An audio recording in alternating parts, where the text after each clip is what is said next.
I wanted to take you to see the moment that the steps disappear and the giant statues over 50 feet tall come into view. We're getting close now.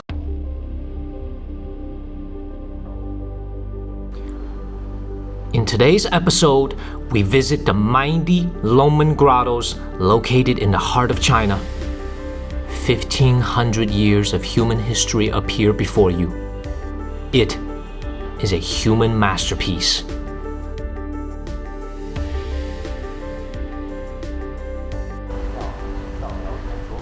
Good morning, everyone. We've arrived.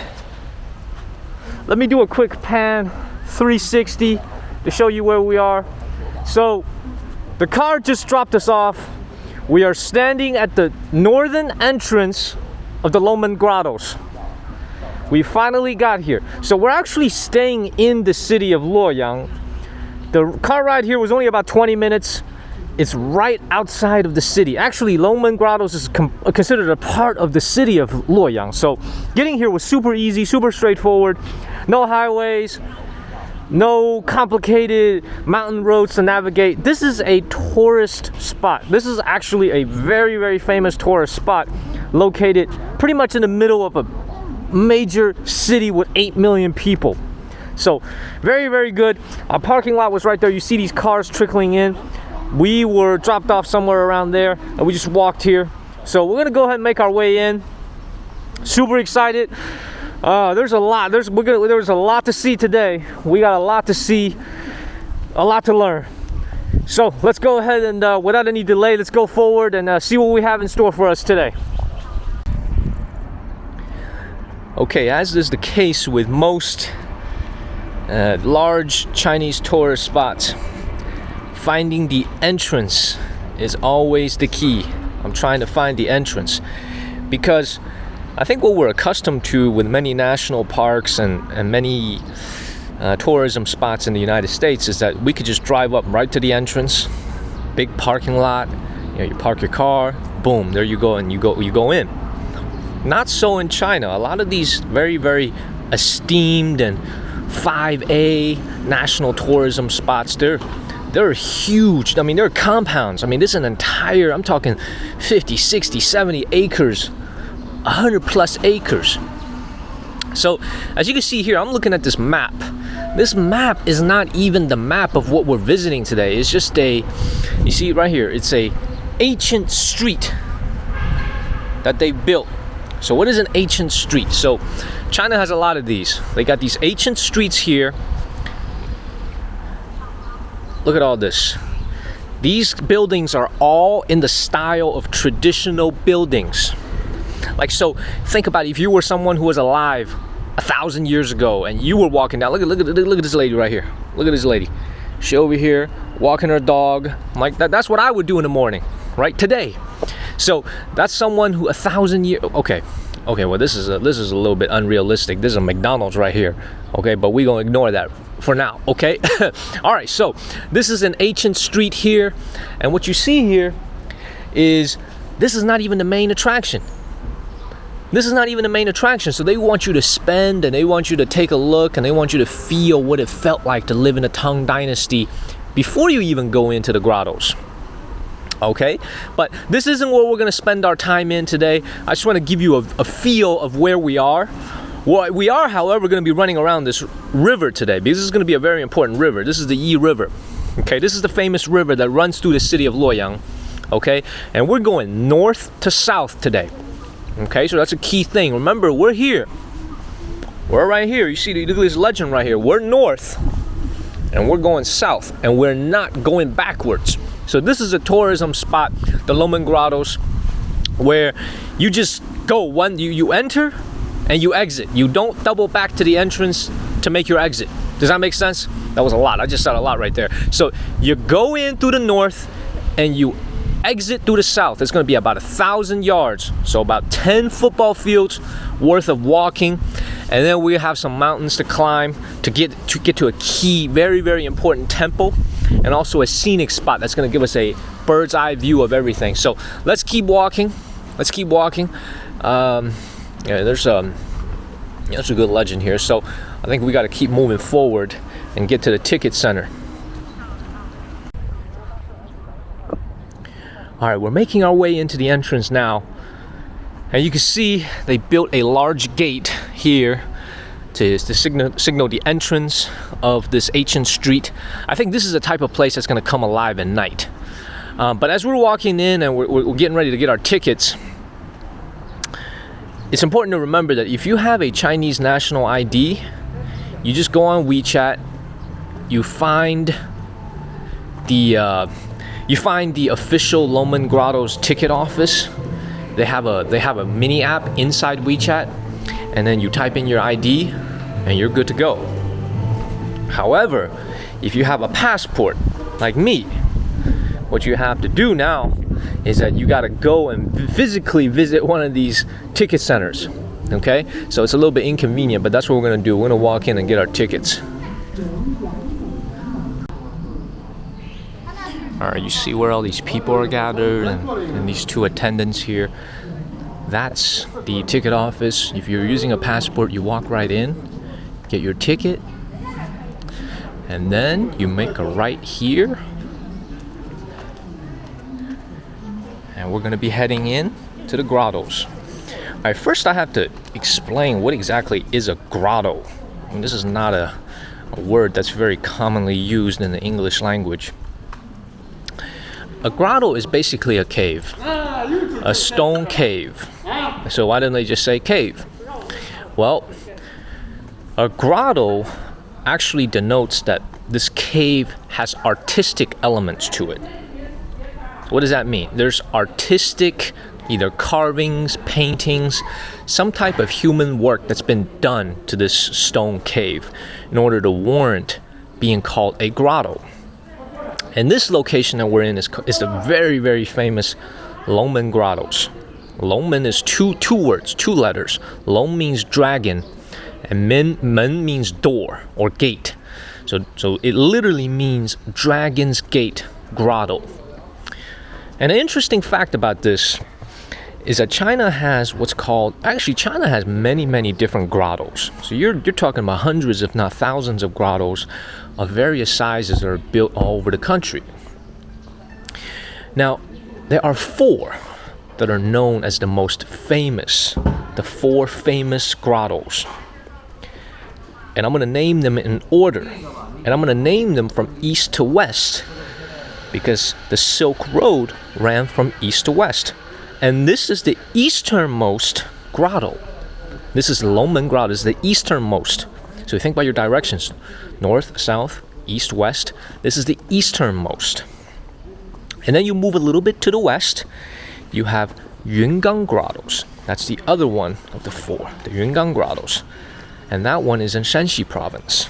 Another absolutely beautiful, very, very famous grotto. And that one is a little bit known more, not only for its architecture, for its carvings, but also it's got some amazing murals inside the grottos. That's the second one. And the third one is the least well known. The third one is the least well known. It's in Gansu Province. So now we're moving a little bit further to the west. That's called Maijishan Grottoes. That one is the third one. However, that one perhaps is the most unique, because that one is carved into a cliff. The entire thing is carved into a cliff, suspended in the air.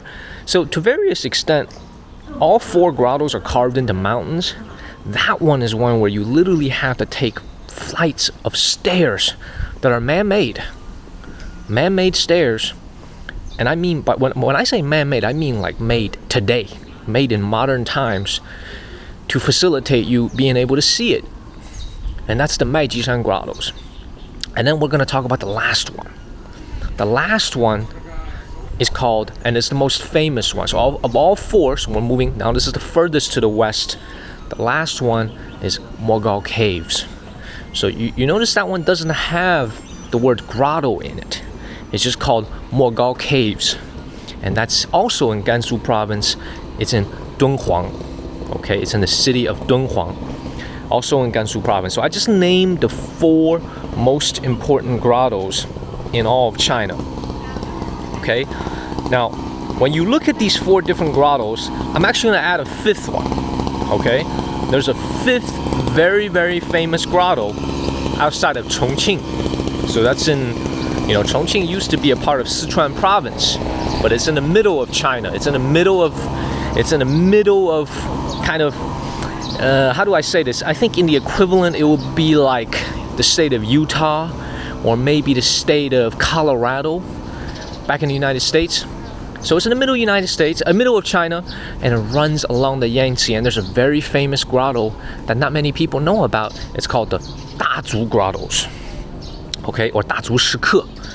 How that's a little bit different from these 4 is that Dazhu is a bit smaller in size. So these 4, including the one that we're about to see today, are just architecturally unbelievable. I mean, some of these structures, I mean, you look at them and you're just like, I can't believe mankind was able to create this hundreds of years ago, thousands of years ago, over 1,000 years ago. But what you see is that when you go to Dazhu Grottoes, it's not as large, but it's better preserved. So you're going to see here today, there are going to be signs of vandalism, because over the course of the 1400 years, there has been, I think this is the entrance. I think there's been various levels of looting, weather. You're exposed to the rain, you're exposed to the wind. But over at the Dazhu Grottoes, everything is quite well preserved. And it helps that it's a little bit more recent that it was carved than these grottos here. But nonetheless, what we're about to see today is an absolutely amazing architectural marvel. Okay? So you can see it's a bit of a walk. We actually have to take a decent walk. You should get off the car and get your ticket to get to the grottos. And you gotta remember, we're not going backwards today. We're just going straight forward. And we're gonna exit. But before we do so, today we're gonna hit 4 spots. So I'm gonna say that again. We're gonna hit 4 spots. One is the main grotto. Okay, that's gonna be 1,000 yards, 10 football fields that we have to explore today. But there's gonna be a number of grottos that are gonna be highlights, that are gonna be the key that we wanna look at, right? I mean, because there's over 100,000 statues here. If we looked at every single one, we'd be here for 2 years, right? I mean, this video will be 100 hours long. So we're gonna pick the most famous, we're gonna pick the most important. Okay, so that's the first one. And then the second one is we want to go to a temple. There's a very important temple here that's been rebuilt, destroyed, rebuilt. But it's a very famous temple that dates back to the antiquities. And then the third one is we're going to visit the tomb of a very, very famous Tang Dynasty poet. He lived his later life, basically in retirement, he lived here. Okay, so we're going to visit his tomb and pay our respects. And the last one is we're gonna go see a scenic spot. We're gonna see a scenic spot that's gonna give you a nice view of the entire spot. Okay, so you're going to see everything with a bird's eye view. We brought our drone, and we're gonna go to the scenic spot, and you're gonna be across the Yi River, and you're going to see a view, just an absolutely marvelous view. So these 4, I'm not sure what order we'll do the last 3, but the first one for sure is we're gonna see the grottos. And there doesn't seem to be many people today, so we should be okay in terms of, getting up close and personal. This is a work day, this is a weekday, and we're early in the morning, but it's a nice day. You can see clear skies, beautiful day. So super excited. We're gonna go right in, and hopefully the walk isn't gonna be that bad from here to the gate. It says here 210 meters, so we should be there. It's about 210 meters, about a fifth of a kilometer. So fifth of a kilometer, only maybe 5 minutes to go. So we'll check back in once we've reached the entrance. Let's go.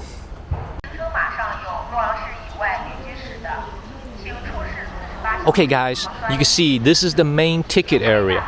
You see the way they designed this place is that they make you walk through the ancient street before you go in. So you could do some shopping, you could spend some money, you can get some supplies, get some water, get whatever you need, some shade, some sunscreen, a hat, things like that. But before we go in, I'm actually going to take you to take a look at the Yi River. Because This is original. I mean, this is not a man-made transport river. This is a natural river. And this explains the reason why the ancient people from the Northern Wei Dynasty and the Tang Dynasty decided to build this grotto here.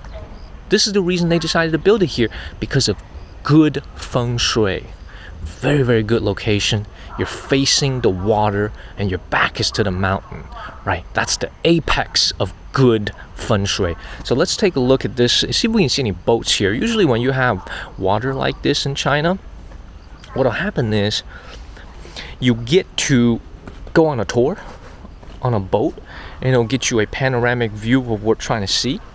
I don't see any boats here today so far, but let me give you a good view. I see some boats across, actually. I see some boats over there, but let me go across and try to get you a good view of what we're seeing. So this is the Yi River. I mean, this is quite wide, and I think this is comparable in width to the Nile in Egypt at certain points. I mean, this is, if I had to guess, maybe 100 to 150 yards across. And depth, I'm not too sure, but the water looks pretty clean. I don't see any. Oh, you know, this is and they have a very nice promenade here that runs along the river. Okay, but here's the Yi River. And again, before we go in, just a little bit more information about the ticket. So you pay 90 yuan for this ticket, a little bit over $12, almost $13 for this ticket. And I don't think it includes any transportation, any electric trams or anything like that. So you do have to walk. And there's going to be a little bit of steps involved if you want to see some of the higher grottos, some of the higher caves. Because obviously this is carved into a mountain. You can see mountains on both sides. This is carved into a mountain. So if you want to see some of the taller or smaller caves that are higher up, you have to climb, which we will do today. I'm able-bodied, and you know, I like to hike and I like to climb. So be able to take you guys to see some cool things. I'm trying to see if I see any fish down there. I don't, but enough wasting time. Let's go ahead and go up there, get our ticket checked in, and finally go in. Okay, let's go.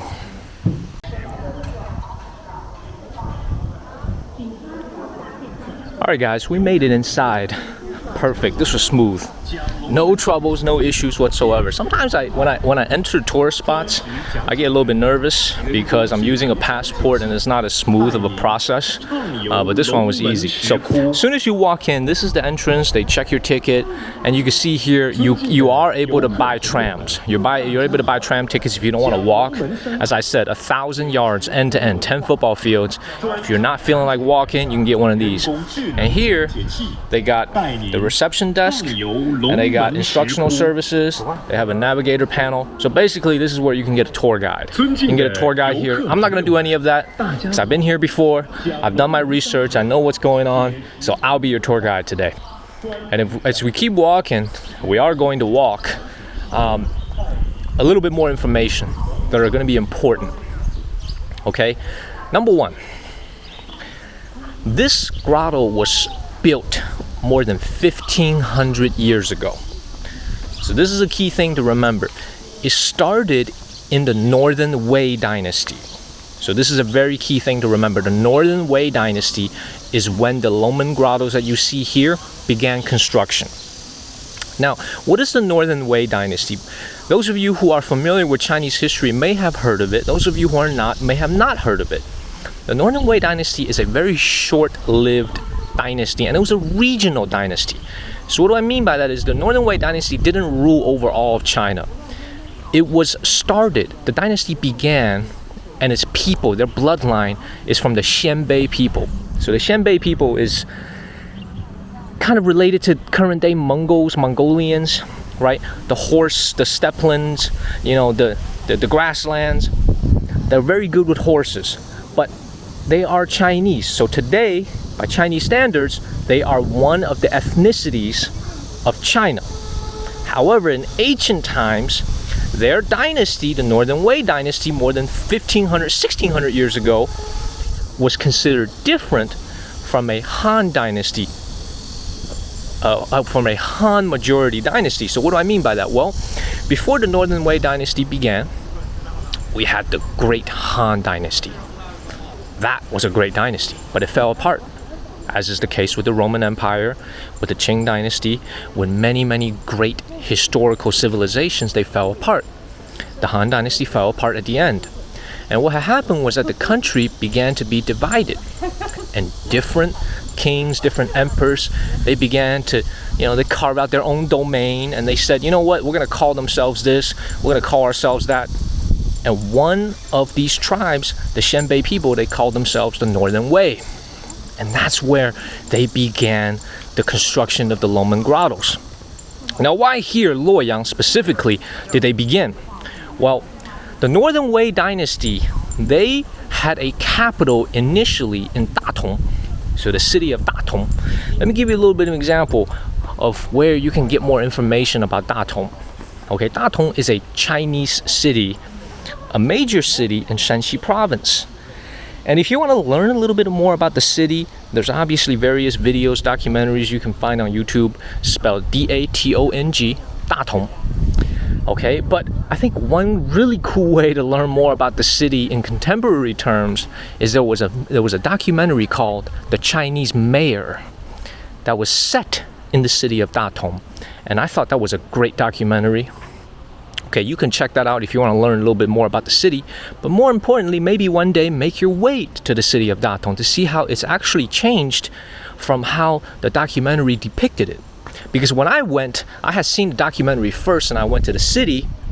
So the change was quite striking. Now, back to my story. So the Northern Wei people, their capital, their dynasty was initially in Datong. But their emperor, the Xianbei emperor, he said, you know what, I'm going to move the capital. I'm going to move it to Luoyang.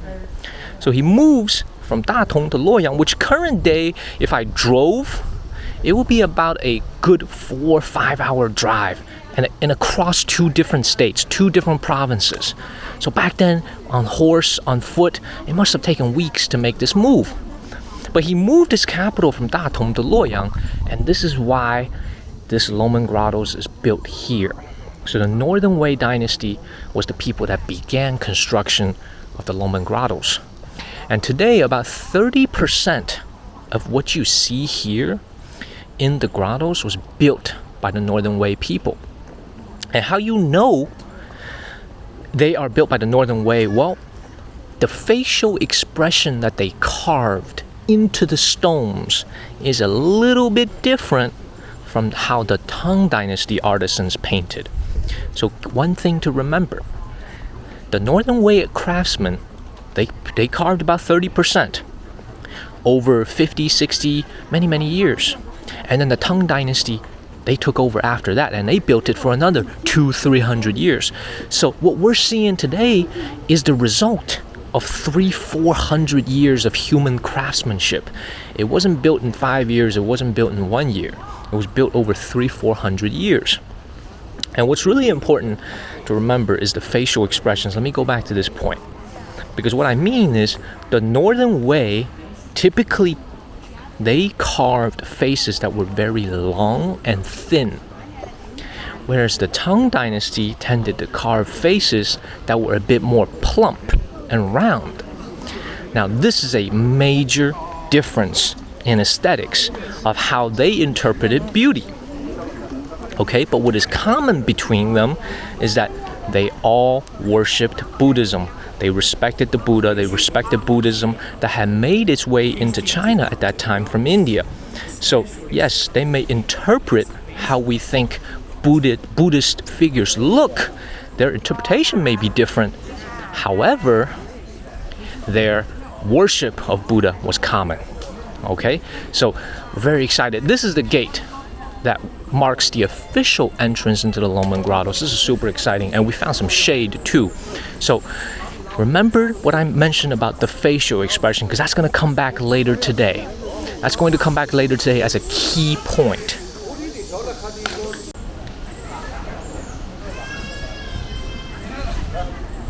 Alright y'all, if you look, we are now standing at the gate that marks the official entrance. Okay, this is really the official entrance. What they built back there was just a ticket office. And I think this is a great map. I'm going to zoom in a little bit. That'll show you what is going on today, what exactly we're doing. we were here at the ticket office, and then we walked a little bit up, and now we're around here. We haven't even started, okay? And on this, in the middle, is that river. That's right to the left of us here, okay? You see this river is running to the left of us, and that's this river right in the middle. And on the right is where we're gonna spend the majority of our time today. This is where all the different grottos are. Over 100,000 different pieces here. We're gonna see the most important ones, okay? And the walk from right here to the end, about 1,000 yards up and down, 10 football fields. And then we're gonna cross the river on this bridge up here. So you can see there's a bridge all the way at the end once you're finished doing the sightseeing. And you're gonna come down.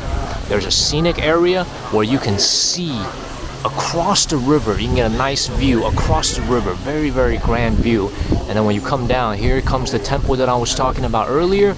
And then the tomb burial of the famous Tang Dynasty, the tomb of this Tang Dynasty poet that we're gonna pay our respects. Okay, so anyway, back to what we're talking about. So I think we're about to do 2,000 yards, 20 football fields of walking. And that doesn't even include any climbing that we have to do. But I think this is a very, very well-designed tourism spot because you gotta just keep walking, cross a bridge, and then come down. So up, across, down. And that's the entire place. And also you get to see the E River. Maybe if we're lucky enough, the boats will be running and we'll get to do a tour on the river. Okay? And last thing, take a look at this. A UNESCO World Heritage Site described, documented 2000 November 30th. So very, very prestigious, very, very important historical site. And I'm just so excited. And here's a good English description here of what we're about to see. I'm not going to go and read it all, but as you can see, there's a lot of words up here and it's all in English. So very, very good for those who doesn't speak the local language. And then on the right, there's the Chinese description. Okay, so very, very well made, very, very well managed. And one more, before we go in, one more view of the E River.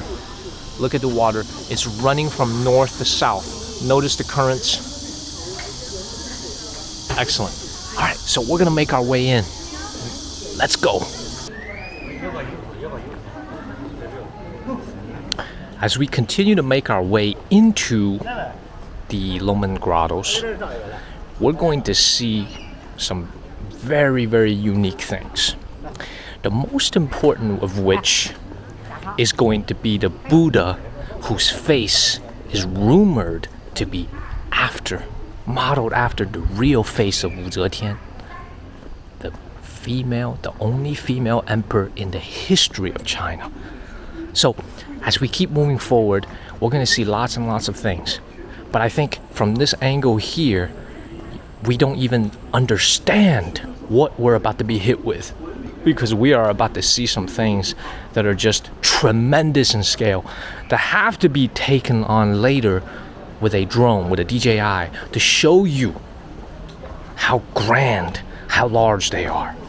Now, I do want to mention that earlier this year, I recall seeing on social media that Longmen Grottoes was going under some renovation. Okay, so I believe the renovation on the main pieces are all finished. Perhaps the renovation is completely finished. But this is what they have to do. And the reason they have to do that is, you got to remember, this place sits along a river, right? So there's a lot of moisture that's building up, coming from the water down there, and it's going into the mountains, and it needs to come out and it needs to be released. However, it also means that these rocks are exposed to severe elements and moisture. And moisture is the #1 enemy when you're trying to preserve ancient artifacts, whether it's buildings, scrolls, anything. Anytime you have moisture, you're in trouble. So they have to go through these renovations from time to time to make sure that these things don't fall apart. Okay? A bit more about the Northern Wei and the Tang Dynasty. So Northern Wei, they did it about 30% of the buildings, the structures that you see here. The Tang Dynasty, they completed about 90%. and another 10%, the last 10%, various different time periods.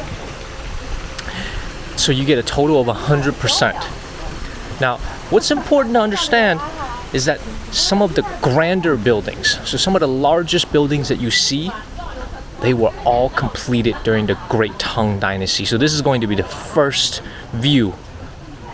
Wow, I'm distracted already. Look at this. This is the first panoramic view of what we're about to see today. Okay? But anyway, let me not lose my train of thought. The Tang Dynasty was responsible for some of the most spectacular, large structures that you're going to see today. The Great Tang Dynasty. And where did they get the money to build this? I mean, it was completed over the course of 400 years. Well, first, the imperial funds. It was an emperor that said, I want this. The emperor said, I want this done, and you do it. So imperial coffers paid for this. If the emperor wants it done, then he or she's got to pay for it. Period. And then local donors, business people, because this, you got to remember, is a religious site. So there's a lot of, praying to the Buddha, wishing for harmony, wishing for peace, for health. So local families were happy to donate. Even families from very far away in the kingdom were happy to donate to make sure that the Longmen Grottoes was not only built, but continued to be built over 400 years. If you think about it in modern terms, it'll be like, it'll be like a booster club, athletically. For a booster club, you make your donation 1 year, and then you donate again the next year, right? What you hope for, maybe you get on a donor recognition wall, right? Maybe you try to see some results from your athletic department, national championships, things like that, right? And it makes you want to donate more. And that's how they were able to keep this up for 400 years, continuing to solicit funding from people who had the means. And also when the emperor was feeling generous, they would distribute some funds, and things would get built. Okay? But the most important story here is that you have one emperor who is very, very famous for distributing funds here. There's one emperor in particular who gave money to this project, and this is one of the reasons why we're here to see, because we're here to see her. Okay? And that's Emperor Wu Zetian. Okay? Emperor Wu Zetian was the only female emperor in the history of China. 3,000 plus years of recorded history, only one legitimate female emperor, and she had given large sums of money to this project, and it is said that the main Buddha is shaped like her real face. So there are very few paintings, if any. Her tomb has never been opened, so we're just kind of guessing what she looked like. You have pieces here or there that show, her face, a painting here, a story there, right? But if it's true that this Buddha is looking like Wu Zetian, like if it looks like her, then wow, you have a great 20, 30, 50 feet statue that looks like the only female emperor of China. How cool is that? What a way to have your legacy be written forever, right? So let's keep making our way in. We're about to get really close. All right, guys, we're standing in front of this sign here, and we're about to go into our first cave of the day. This is the one, and we're gonna take these stairs up to see the first one. It's called Wanfo Cave. The first letter is Wen, which means 10,000. The second one is Fo, which means Buddha. And then this is Dong, which is cave. Wanfo Cave, 10,000 Buddha cave. Okay, this is going to be one of the most important caves that we see today, but it's not a very large one. As we make our way up these stairs, it's important to remember that it's not a very large cave, but what it's known for is the sheer number of statues that are inside. There are over 15,000 Buddha temple pieces. Buddha pieces that are carved into pure stone. Over 15,000. So even though it's called 10,000 Buddha cave, there's over 15,000 in here.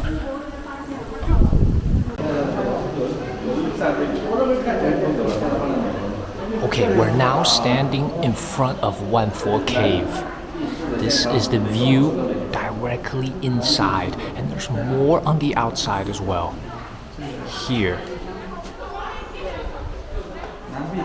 And more here. So a bit more information about Wetful Cave. It was built during the Tang Dynasty, and it literally means 10,000 Buddha cave. And if you look at these two words up here, I'm gonna zoom in. Right there, it says Wan, which means 15,000.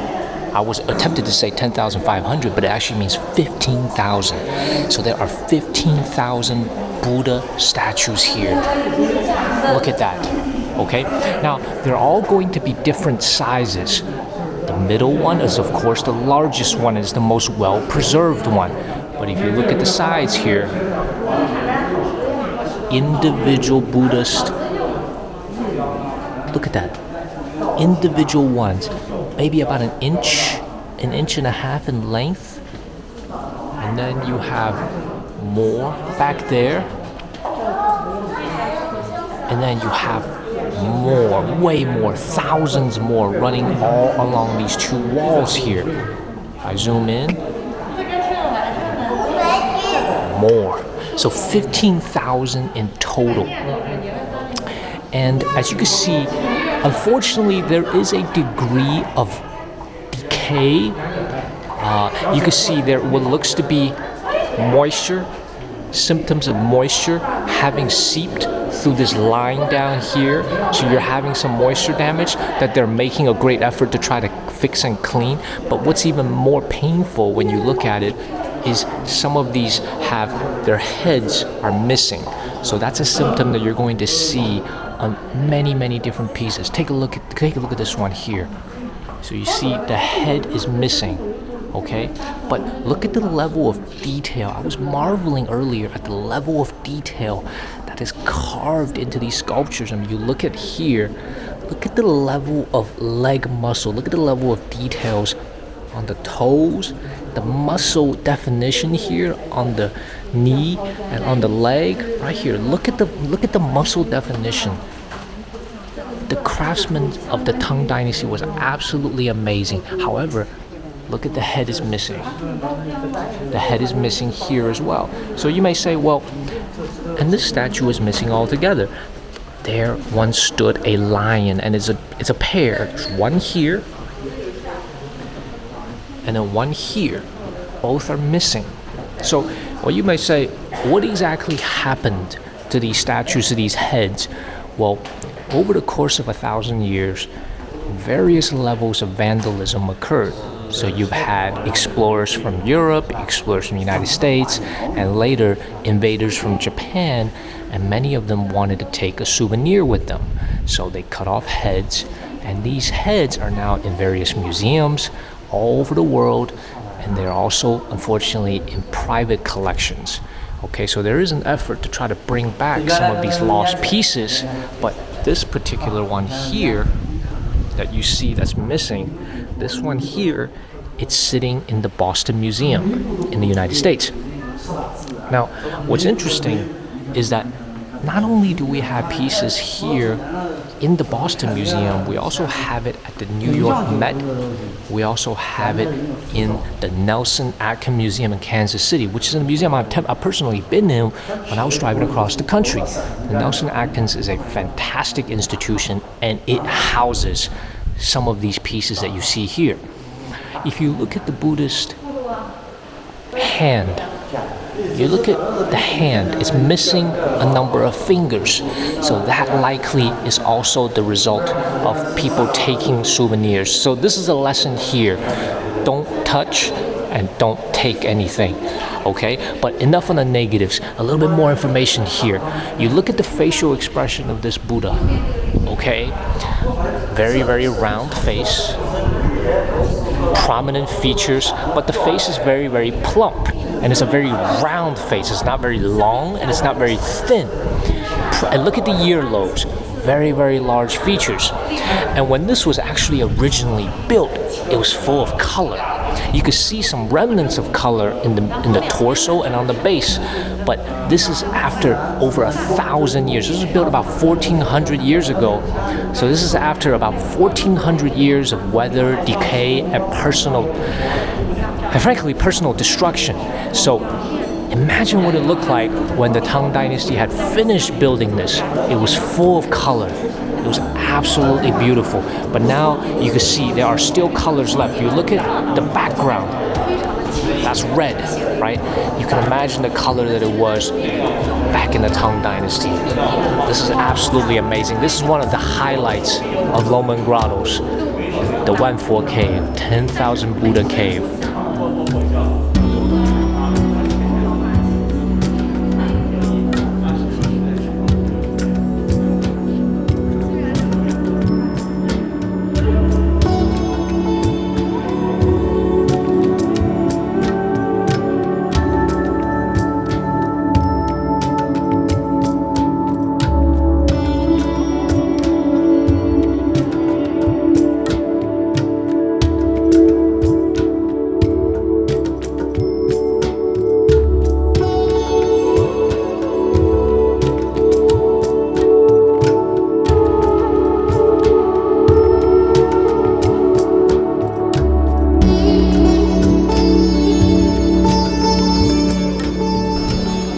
Alright guys, I'm now in the back. As you can see here, I had to squeeze to the front. There's a lot of people gathering. So where the crowd is coming from is they're coming from down there. This is the side, this is the street that we were just on. We came up these steps here and I was standing in front, and here you can see one more look at the 10,000 Buddha Cave. To be more accurate, is like the 15,000 Buddha Cave. Okay, you can see Buddhas everywhere, big and small. Okay, here's one more look. Beautiful. Now what we're gonna do now is we're gonna cut across this path further up, and you see that bridge? That's where we're gonna end our day, on the right side. We're gonna cross that bridge, and then we're gonna go to the scenic area over there, and then we're gonna climb that temple over there, and then we're going to visit the grave at the end. But what we're gonna do now is we're gonna go all the way down and to see the main course. This is going to be the most famous Buddha. This is the key. It's like you're going to the national park. Let's say you go to Disney, right? And you go to Yellowstone. What's the key? What's the main attraction? What's on the postcard? Well, that's what we're about to see. Let me carefully descend down these steps and not fall, okay? So as you can see, there are grottos dotted everywhere, lines dotted everywhere. And you're gonna see Buddhas everywhere, including here, even as I'm walking down the steps, okay? But what we're gonna do today is we're gonna spend our time at the most important grottos, okay? And as I was coming up, I was looking at here. You don't see many people congregated here. This is cave number 511 and 512. So that used to be a Buddha. Let me see if I can zoom in a little bit better. Yes, that used to be a Buddha. And here, this is 512. Here's more. Okay? Let's keep making our way forward. It's a nice sunny day. We're walking along the river. As I'm walking, just wanted to give y'all a nice view of what the cliffside looks like. This used to be all mountain. This is all handmade. This is all handmade. Grotto after grotto. Look at that. And this is the renovation work that I was talking about. So routinely, the local government, in order to protect and save these caves, they have to distribute funds to protect and preserve. Because you see, we're right next to the river, and you see that hole right there, and there's water coming out in that area right here. That's the moisture damage I was talking about. Here's another one here. These are the things that they have to shore up, because that is extremely corrosive. That's extremely corrosive to the sand, to the stone, and it causes, you see this layering here, and it washes away. It may not seem obvious from a week, a month, even a year, but when you're exposed to thousands of years, hundreds of years, this is going to have a significant impact. So you can see here, this is a rather large grotto, okay? And this is number 669. This is a dome-shaped building here, and I see at least a couple hundred Buddha statues here. Why? Because they're all big and small. If you go zoom in on this corner here, there's at least 100, if not more here. Wow. This is absolutely fantastic. So when you come to the Longmen Grottoes, it's inevitable that you have to mention the level of vandalism and destruction that have taken place that is linked to modern Chinese history. So the most destructive period that ever befell, unfortunately, on this period was during the Second Sino-Japanese War, when the Japanese invaders, they came here and they were responsible for a significant portion of the damage that you see here. So in the middle, you can see that Buddha. Only thing you see is his hand and his torso. The head is completely missing, as well as the attendants on the side. However, you can see clearly on the bottom, you see those two lions down there? That's what we saw up there and went for a cave. And that's what was missing. But here, it's intact and it's carved into the cliff. Absolutely beautiful. Let's continue. Let's keep moving. So you see here, look at how clear this water is. Now this may look like it's a good thing, but this is exactly what they're protecting against: moisture, water damage. Okay? I'm actually a little bit surprised at how clear this water is. I'm not sure if this is pumped in or natural water. Beautiful. And you see there's got to be dozens and dozens of these caves all along everywhere. Wow. It's absolutely beautiful. Absolutely beautiful. Let's keep moving.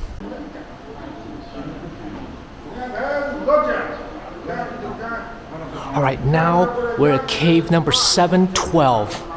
This is cave number 712, and this is not a Tang Dynasty cove. This is a Northern Wei Dynasty construction. And right away, look at this, right away. Look at the length of the face of this Buddha. Much, much longer face, even though the face is missing. Look at the length of it. Look at the earlobes that's missing, right? Where it once stood, you can see this is a longer profile face. This is typical Northern Wei Dynasty. Look at that. This is absolutely beautiful. So here, we are now talking about 150 to 200 years even prior to the Tang Dynasty. Now, look at it. Now you're seeing fewer words, right? Remember, in the Tang Dynasty, there were words carved into the ceiling. Here, there are none. And also, the color was actually quite well preserved in portions of the Buddha, portions of it. But here, all you see is left over from the water that rushed down from that hole that's been repaired. Okay, so this is the type of renovation that I'm talking about. They're constantly battling to save these things from nature. Now there are no people tampering with these statues anymore. However, it's a race to fight against nature, because nature wants to take back what it once was its.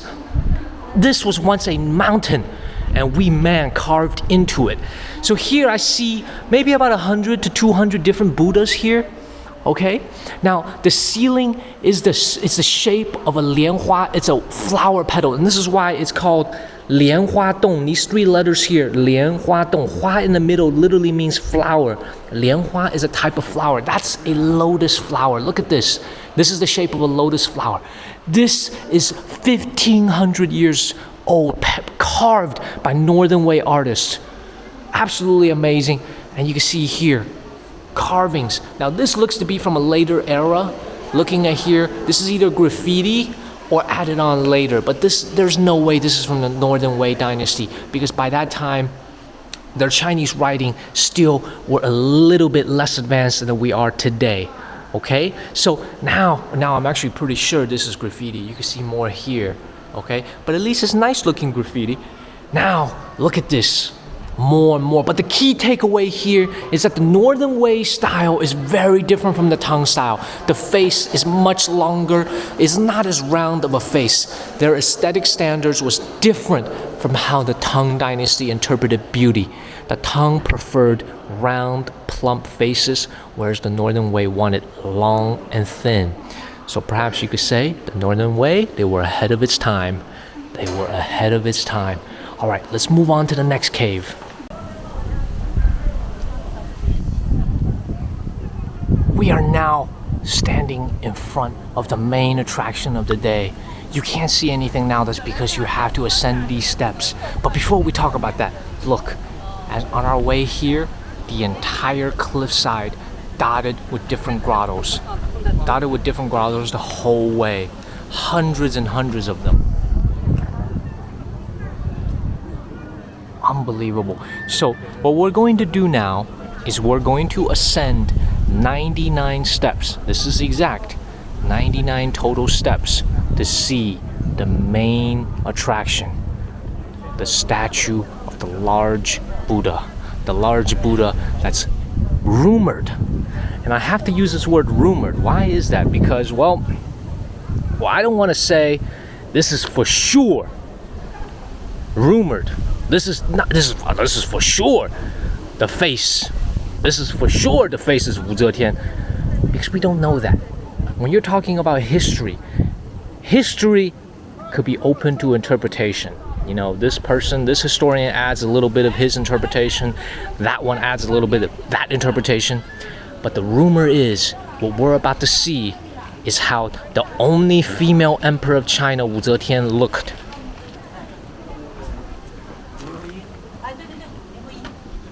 Alright, we're standing in front of this sign just before we make these 99 steps. First, why the number 99? Well, simply because 999 auspicious numbers in China. 99 steps to see, and this is a good view of what we're about to see. But before we do, it was built in 672, beginning in 672 and completed in 675. So until today, over 1,350 years, almost 1,400 years have passed since this was built. And Empress Wu Zetian, she was an empress back then. Perhaps she had not become emperor yet.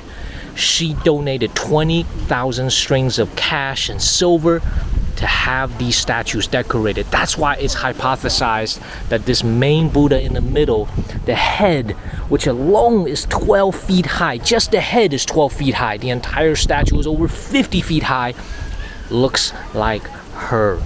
We're about to see it now. And what we're gonna do later on is that we're gonna go across the stream right there, okay?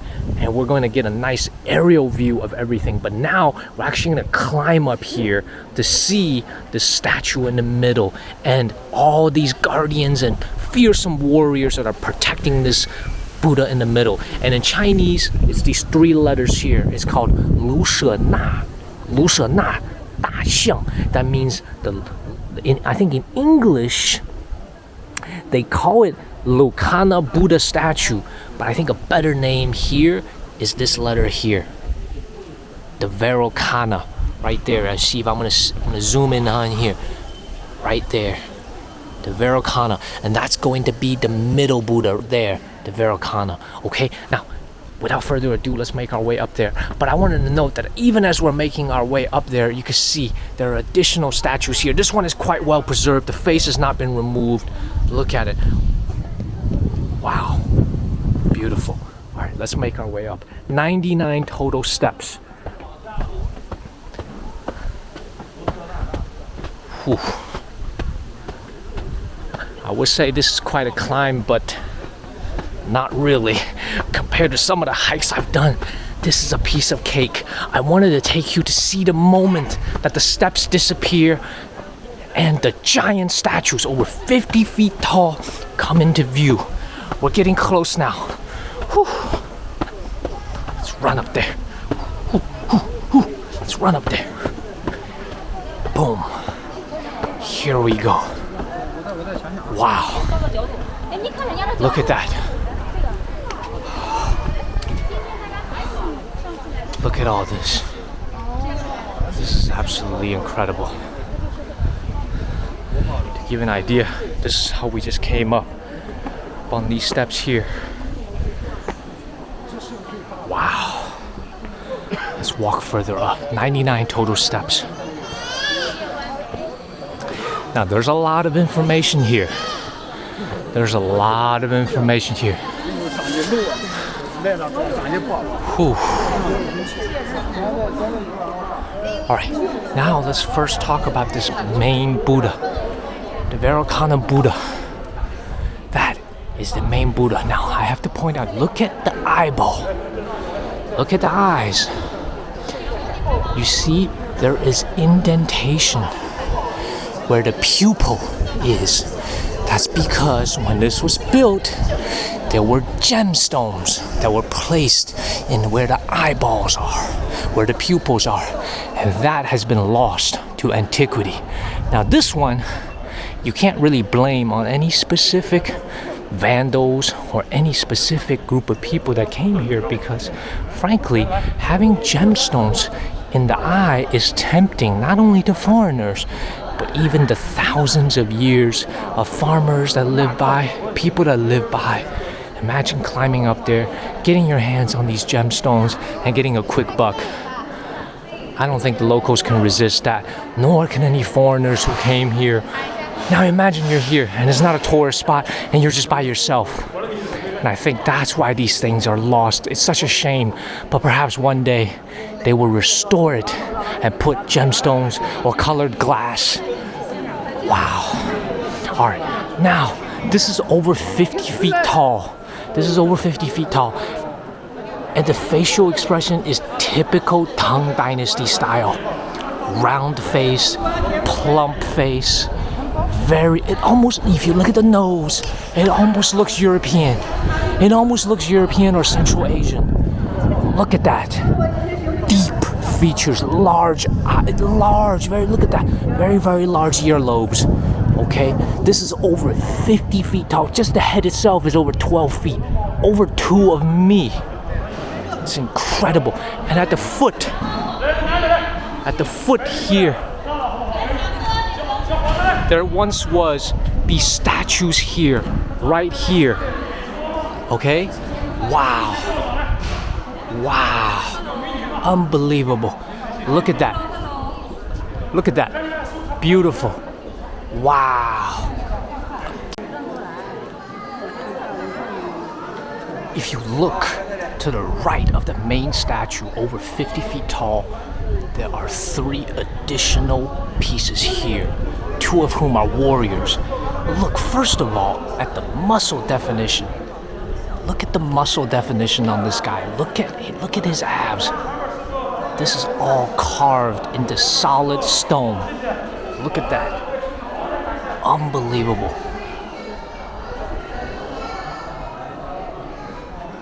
And you look at his leg. Look at his leg. The muscle definition here. Here. The level of craftsmanship is unbelievable. And here, the one on the side, it's standing on a this is either an animal, a beast, or a person. But this is a better view of the eye socket. If you look at the eye socket here, it's missing the gemstones that once laid. Look at that. There's 2 empty sockets. So when these things were built, not only did they have color, there were colored gemstones in where the eye was. Now it is said that some of these were taken by vandals, invaders, but you can't rule out that perhaps locals also took some of these gemstones. Now this one right here, on the very right of the Buddha, is the most damaged one. Only thing you can see left is a shape. The shape of the head, shape of the body, everything else is missing. Only thing you can see is the lips. Everything else is gone. Wow. And this one, and this one, they're the 3 that are the most well preserved. Look at that. These are the most well preserved. And you look at the level of details on this Buddha statue here. Look at the hands, extremely well preserved. And look at the various decorations. Wow, unbelievable. Now the only thing that's damaged here is unfortunately the feet. So you can see some of the feet is missing, but I do like what the museum and the relic site, the site owners, the site maintainers, what they've done is that they've chosen not to restore everything, so they could easily add some concrete here and make new feet. but they wanted to stay original and they wanted to stay faithful to the way that these things were originally built. Look at that. And here you can see there are still a number of them, like this one here that retains its face. And this one here also has a face that's fully intact. So almost it's like when you're coming to the Longmen Grottoes to see a fully complete and undamaged one is the rarity. Look at that. Absolutely beautiful. Look at that. And you look at the armor here. You look at the armor. Look at that. Look at the level of detail. And he or she, I'm not sure the gender of this particular Buddha, but it's holding, look at that. It's holding a tower of some kind. Look at that. Absolutely unbelievable. Wow. And here, if you look at the feet, I suppose these are the shoes that it once wore. Look at the decorations. Even the shoes had tassels all around. Wow. Unbelievable. Very, very beautiful. Wow. Absolutely beautiful. One more thing I noticed are these large square holes that I see everywhere dotted along these walls. You see there are more here, here, here, here, and all across. So what are these? What are these square holes? Perfectly rectangular, perfectly square holes. These are remnants. These are remnants from the construction that happened during the Tang Dynasty. So they couldn't get up there. The construction workers, they couldn't get up there. And what they had to do is they had to use these holes in order to build some type of support structure. So made out of bamboo, made out of wood. So what they had to do is they had to basically build what is modern scaffolds in order to complete the features, the details, in order to do their carving work, right? So this also goes back, this place almost reminds me of how the Karnak temple was built in Egypt. So rumor has it, the legend has it, that they flooded the entire place with sand so that workers could stand on the sand and build these pillars that were dozens and dozens of feet tall. But here you can see the Chinese used a completely different method. What they did is they drilled these holes, they dug these holes into the wall, and what they did is they added scaffolding so workers could stand on top of it. There's definitely no way they flooded this place so they could stand on a boat. But this is very interesting. You see there are more shapes here along that wall. Those are not quite rectangular, those almost look circular.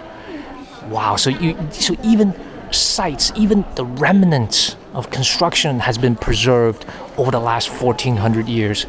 This is absolutely amazing. This is absolutely beautiful. So on the left side here, I think you see a monk. I think it's about 18, 20 feet high. And I think this is the best one out of all of them in terms of preserving color. So I could see on the outer clothing that it's wearing, I'm still seeing signs of orange and red on its coat. But similar to the other ones, it's also missing its eyes. It's missing its pupils inside its eyeballs. So those are where the gems once stood, and that's missing. Now this one is very, very well preserved, as well as this one. It could be that here, you see the shade here, whereas the sun is directly shining here. So perhaps these two are protected from the elements, protected from the sun a bit better from the ones over there. So that may explain why you still see better remnants of color here. Wow, this is beautiful. This is really beautiful. And here you can see on the bottom similar themes to what we saw earlier.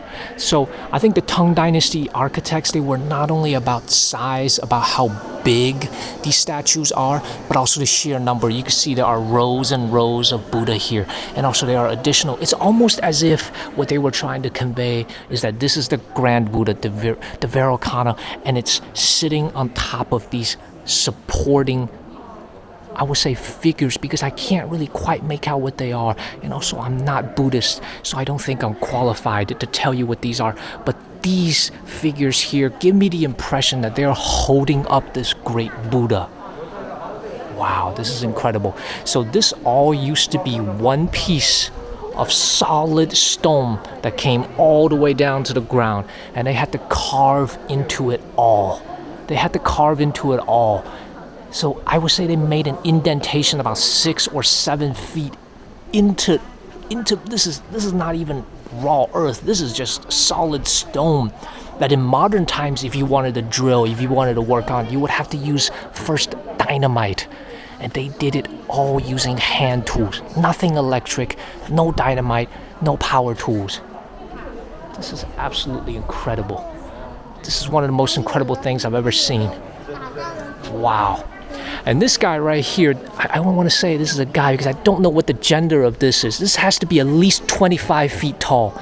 This is at least 25 feet tall, and it's extremely well preserved. Only the hands are missing. Even the feet are still intact. You can see the toes. You can see the level of detail here on the toes. Color, decoration. This one is extremely well decorated. The arm is partially missing on the left, but we have a very, very well preserved statue here. So all in all, I count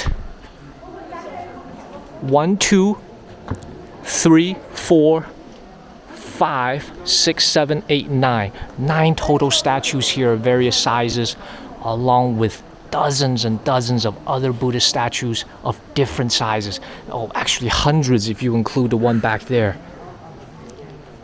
This is beautiful. Now we're gonna get a different view, a different angle of everything here. Wow, this is beautiful.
Alright y'all, remember earlier I had mentioned that the only female emperor of China, Wu Zetian, she had donated over 20,000 strings of money and silver in order to renovate, or even not the word renovate, to build and to shape this place in the 600s, over 1400 years ago. Well, the legend is that this face of the main Vairocana Buddha is what Wu Zetian actually looked like in real life. Now, I have to be very, very skeptical. I have to tell you guys, I'm very, very skeptical of this theory. Here's the reason why. Here's the reason why. Look at the hairstyle. The hairstyle is not a typical Chinese hairstyle. This is not a typical, it almost looks Greek. It almost looks, I don't even know that I've seen this in many Buddhist statues and many Buddhist sculptures in China. This is a very unique looking face. And what's really more important is the eyes. The eyes are extremely large. The nose is extremely straight and forward. And the ear is extremely exaggerated. Now I understand that Buddhas, you have to exaggerate the earlobe, but it's just hard for me to imagine that this right here is a traditional depiction of what a Han Chinese looks like from 1400 years ago. Is it possible? It is. But this image here is not congruent with some of the historical depictions of Wu Zetian, where her eyes were actually quite small. Her eyes were quite small, and her hair was always wearing a hairpiece of some kind. She was always wearing a crown of some kind. So it's unknown to me if she had long or short hair. But for me, it's hard to believe that this is what Empress Wu Zetian looked like. This could just be an urban legend.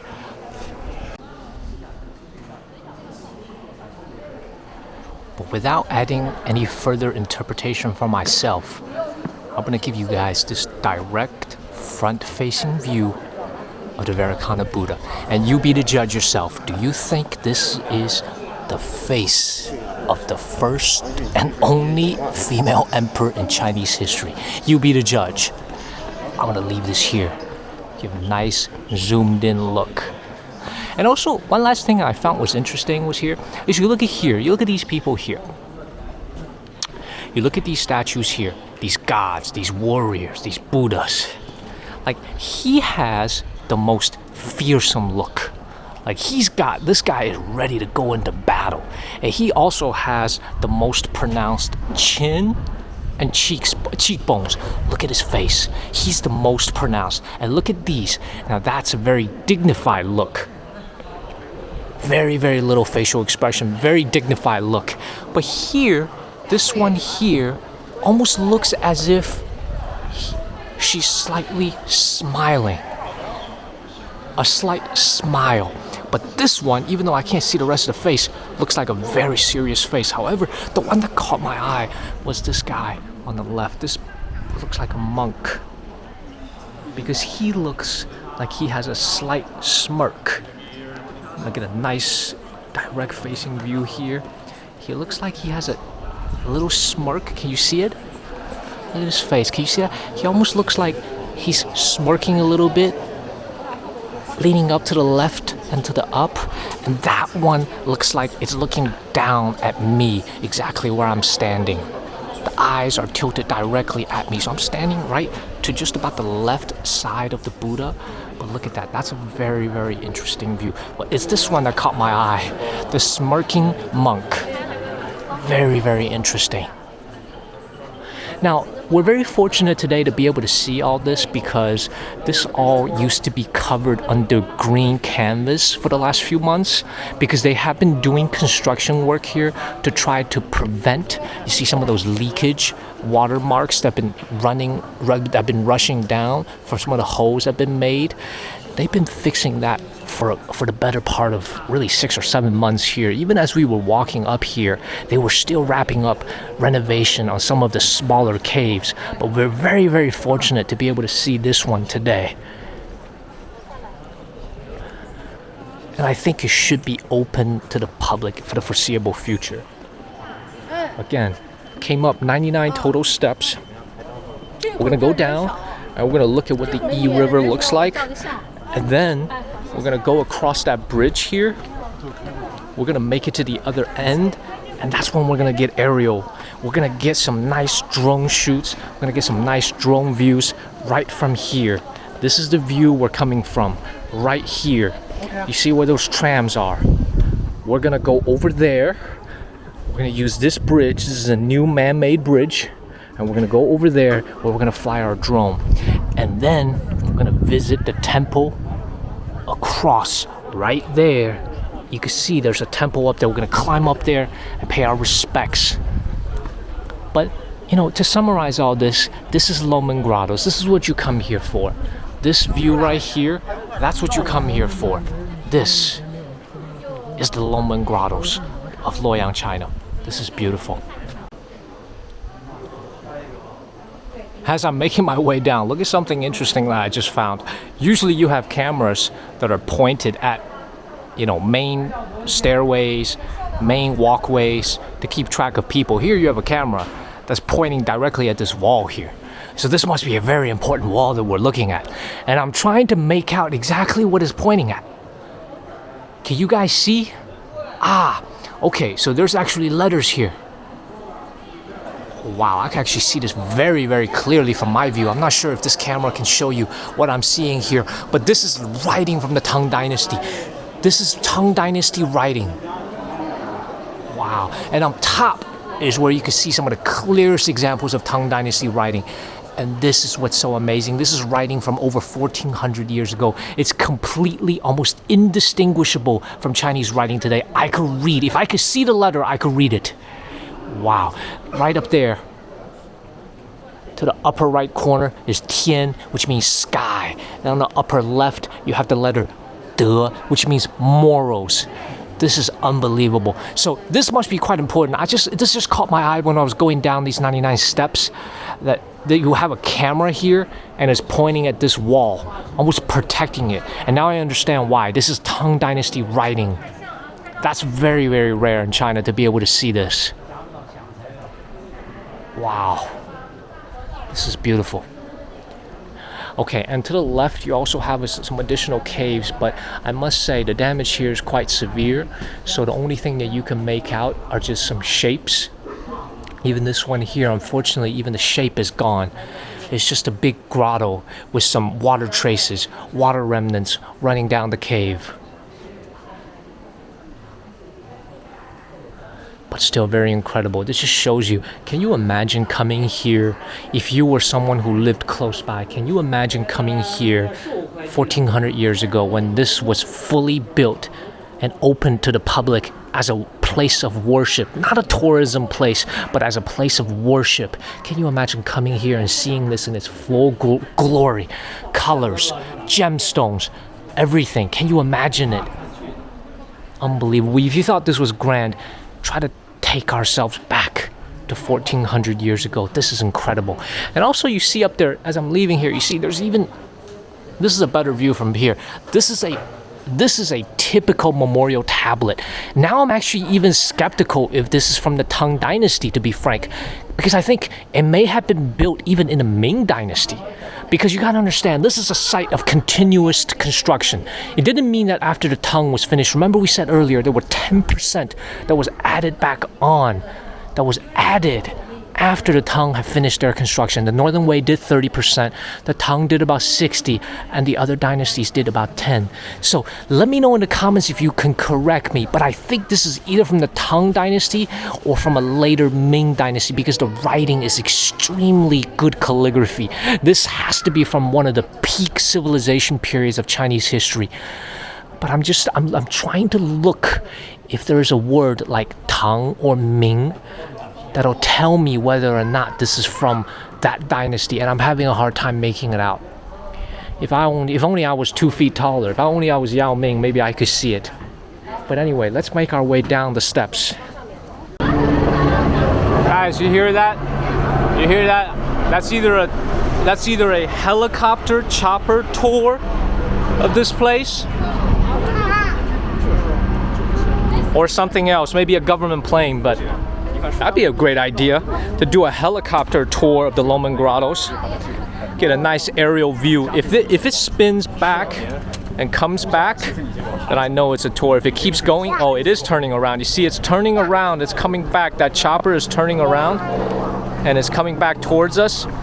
So indeed, this is a helicopter tour. I don't know where you can get one, but in China, if you have the money, they have anything that'll make your tourism experience a more joyful one, a more enjoyable one. And actually, that's what I'm looking for today. I was trying to get on the river to see if I can get a boat ride view of this main arena here, but I don't see any boats running today, even though it's such a nice day. You see that plane coming back? The plane is coming back.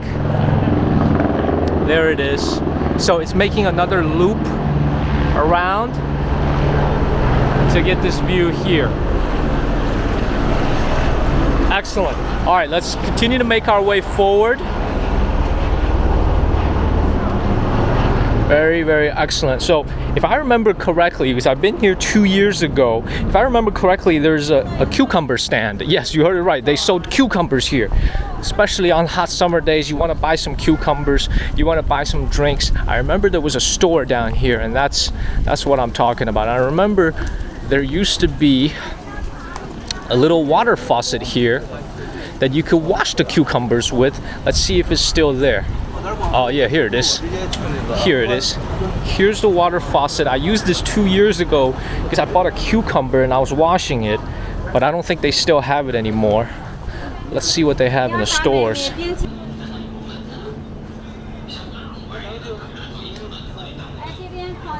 So unfortunately, no more cucumbers on this hot day.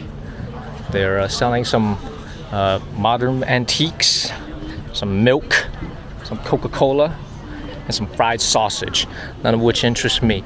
But I see some boats here, and I do think you could take a boat ticket right here. Let's see what the situation is there. So I just had a chat with these two guys here, the employees here at this boat stand. They're not running today. And the reason they're not running is he was pointing out these stones that stone right there, and he was saying the water level is too shallow and the boat keeps rocking because there isn't high enough of a water level. Now, if you understand, in 2022, that's the year we're filming this, there's been a bit of drought in various parts of China. I don't know if it's impacting here. I don't know if it's adversely impacted here, but the water looks fine to me. The water looks very nice and calm, but the boat people are not running. But if you do come here and it does run, here's a nice map of what it looks like. We're standing here. We just came from this area right here. We're standing here. Usually what you could do is you could get on this boat. You could avoid this walking if you don't want to walk.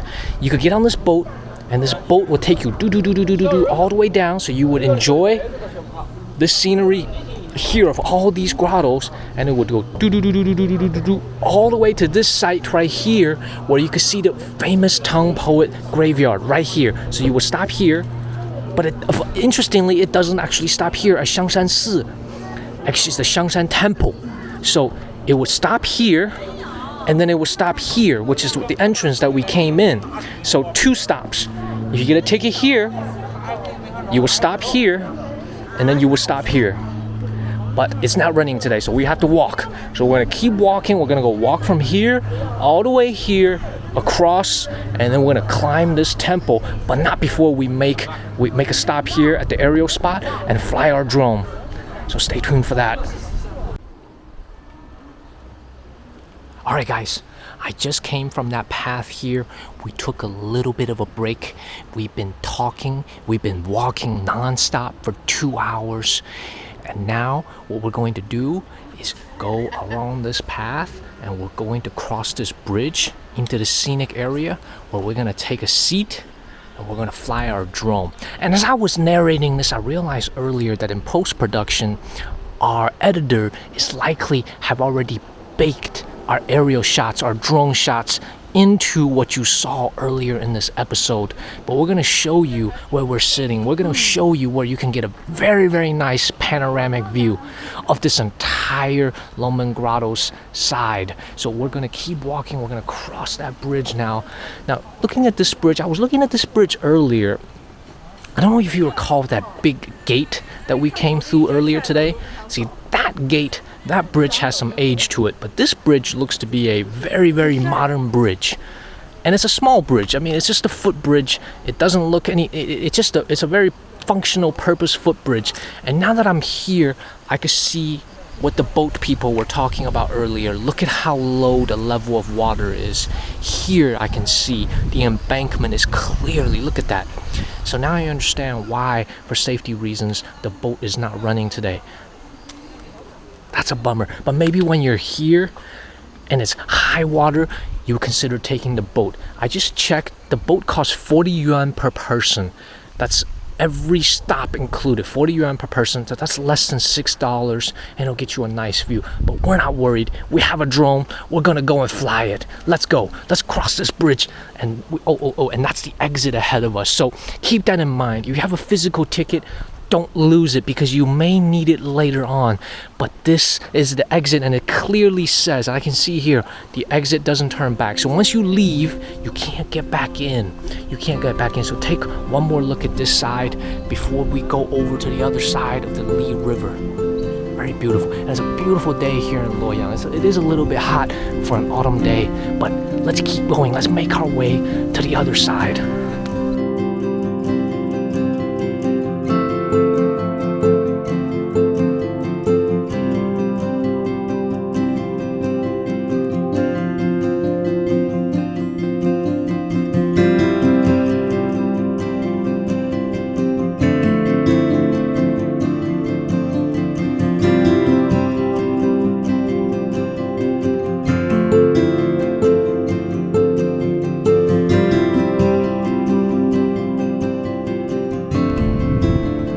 Okay, y'all, as I'm walking across this bridge, look at the Li River. Beautiful. We're standing directly above the Li River. From here, it looks like the water is plentiful and deep. But actually, if you come here, you can see there's actually low tide. This is why the boats cannot run today. However, something that had confused me earlier, I took out the compass on my phone to make sure I wasn't going crazy. So this is where it gets interesting. Look at this. We walked from over there. Our entrance was somewhere back there, and we ended all the way here. So that's from north to south. So I'm facing north right now. But I'm looking at this river. I don't know if it's the wind or if it's my imagination, but it looks like the river is actually running north. But the wind seems to blow. I mean, it's just all over the place. You got waves running north. You got a duck over there. Okay, there's one little duck. I'm not sure if this camera's good enough to see it, but there's a little duck down there. Okay, but I'm not really understanding whether or not this water is running counter to the direction that we were walking to get to the exit, or if this water is supposed to be running south. Beautiful.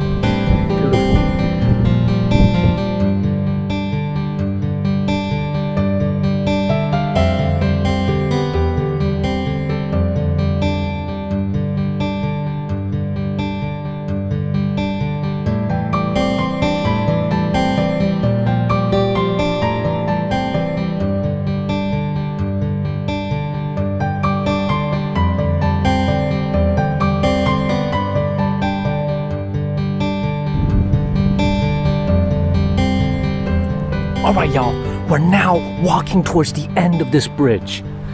It's been a hot day, I'm not going to lie. It's been a hot day, I'm sweating, the sun is blazing, but we're walking towards the other end. I've just discovered that once you make this exit right there, you've technically exited the entire premises. These additional sites here should be free, but this is the main Longmen scenic area, so you can see 10 football fields, 1,000 yards. It's not that bad of a walk at all.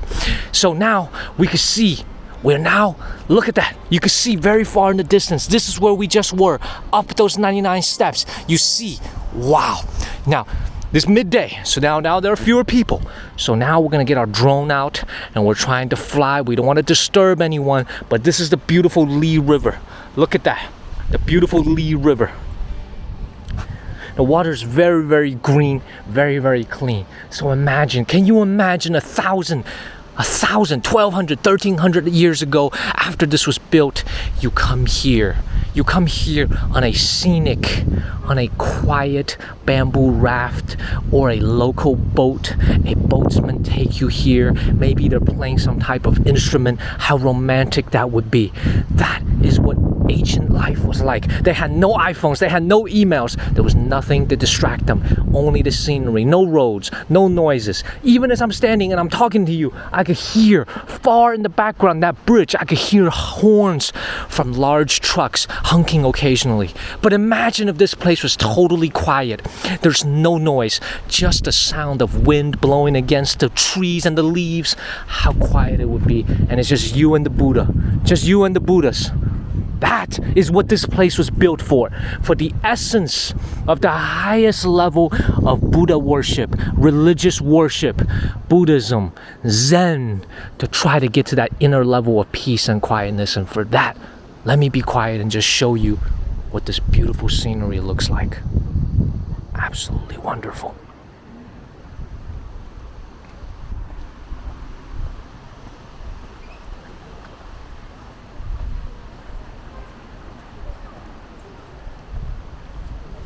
Okay guys, now we're approaching the end of this walkway, of this walk bridge. You can see it's freshly paved, so I do think that they use battery cars here and you can also walk, but this is the path that we're actually going to take.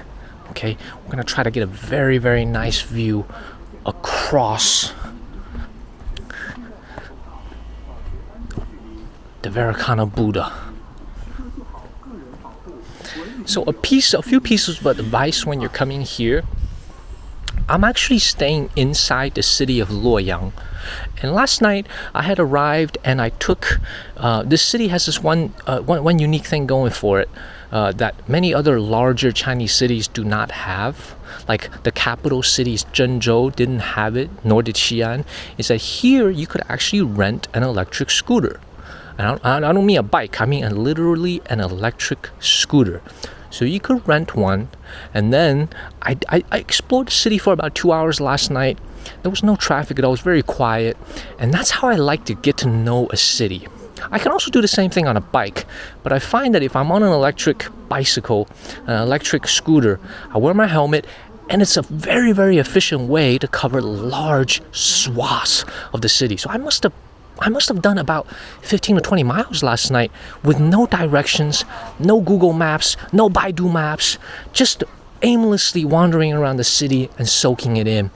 Luoyang is a city of at least 6.5, 7 to 8 million people, which by American or European standards will be a huge metropolis. It would be like a Los Angeles. It'd be like a Houston plus. I mean, it is such a large city, but in China, this is simply a tier 3, tier 4 city. It's not a large city at all. It's large in population. But last night as I was walking around, I was thinking to myself, if I were visiting here from overseas, or if I was visiting here from somewhere else in China, where would I stay? And the answer is I would stay in Luoyang. This is the perfect place to stay. This is the perfect place to stay. And here's why. I'm staying at the local courtyard. It's brand new, just opened by Marriott. That's the first Marriott location here. But there's plenty of local Chinese options, and I didn't even check my Hyatt or my Hilton apps. But Marriott had a new hotel here. It's extremely affordable. It's very, very affordable. And it's very, very clean, very, very nice. Everything is just really, really well laid out. And Luoyang, it gave me the impression of being really, really cost efficient. Like, this didn't strike me as a tourist trap city where you have vendors hawking, you have vendors trying to sell you things left and right. It struck me as a very, very cost efficient way to see some really, really interesting antiques, artifacts, ancient buildings without breaking the bank. So highly recommend staying in the city. This morning when I came here, the car ride was only 25 minutes. 25 minutes and I was here. Zero traffic. The roads are wide, and the driver dropped me off, and within 10 minutes I was here. I was in the main compound. So let me come down here and give you a better view. We've now completely exited the main tourist area. Again, we came from over there, and you can see over here there are still some construction going on over there, right? You can see the green tarps here and here, but that's very, very small compared to the overall area. This entire place used to be covered in green tarp, right? But now it's no longer as finished, so you can come here anytime. Now, why do I feel like I'm doing advertisement for the Henan provincial government? I promise I have not been paid for any of this, okay? I'm just so passionate about preserving and enjoying what our ancestors left us here in China and in Egypt, in all the places of great antiquity. This is what I love in Europe. I love it, okay? And I enjoy bringing it to you, although it sounds like I'm getting paid. I wish I were getting paid, but I promise you I'm not. All right, now we're gonna find a quiet spot and we're gonna fly our drone and get some nice shots. So stay tuned for that. I know I've said it for 4 times already. I promise you I'm gonna get it done. I promise you.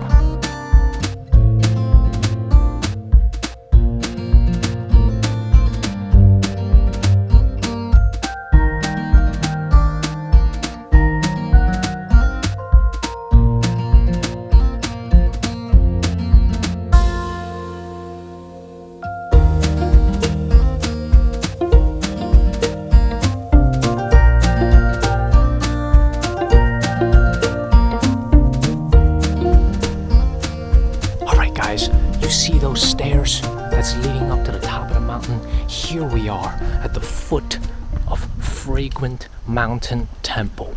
Yes, let's take a look at this sign. And thankfully they have it in English here. So this mountain is called, right here, Xiangshan. So Xiang means fragrant, Shan means mountain, and then Si means temple. Xiangshan Si.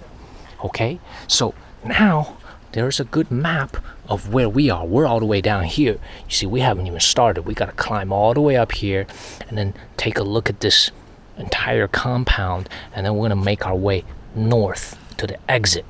Okay, so this doesn't look like that bad of a climb. Let's look at what it says here. So before we climb, we know exactly what we're going. But I do know that this was a very, very famous temple that had been destroyed multiple times in history and then rebuilt, destroyed, rebuilt, and it just kept on repeating. So here, let's see what it says.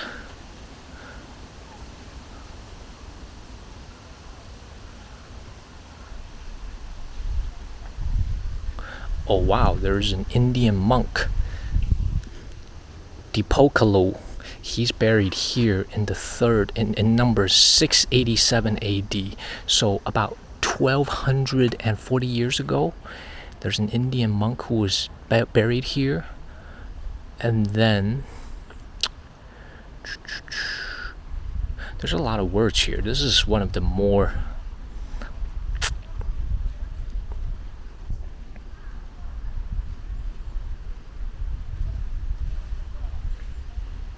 oh wow, look here. In 1936, now this is the year before the Japanese invaded, this temple served as a summer palace for Chiang Kai-shek. His Mandarin Chinese name is Jiang Jianshi, and his wife Song Meiling. Wow, so this place not only has traditional antiquities history dating back to the Tang Dynasty, but also you have characters like Chiang Kai-shek, you have Song Meiling. Wow. So modern figures who've been here at the same time and at the same viewing the Western. Wow. Okay, so one thing you do have to remember, we're going to make our way up now. One thing we do have to remember is that when this place was built, the Longmen Grottoes, none of this was available. This wood house wasn't here. This road wasn't here. All you had was the Li River quietly running along.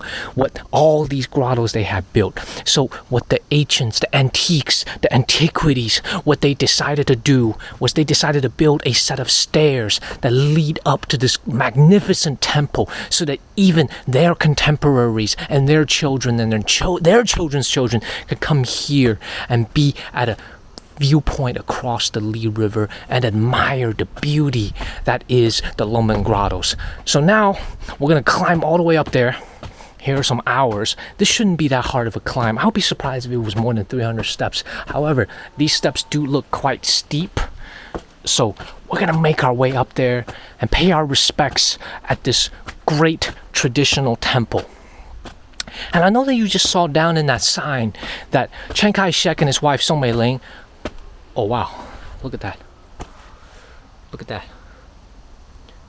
That's huge. That's not something you want to step in. Let's keep going. Oh, so Chiang Kai-shek and Song Meiling, who are they?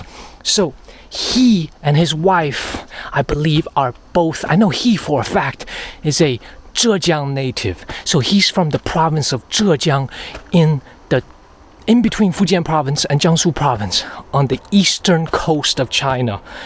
He was first a general, and now he's addressed as the Generalissimo.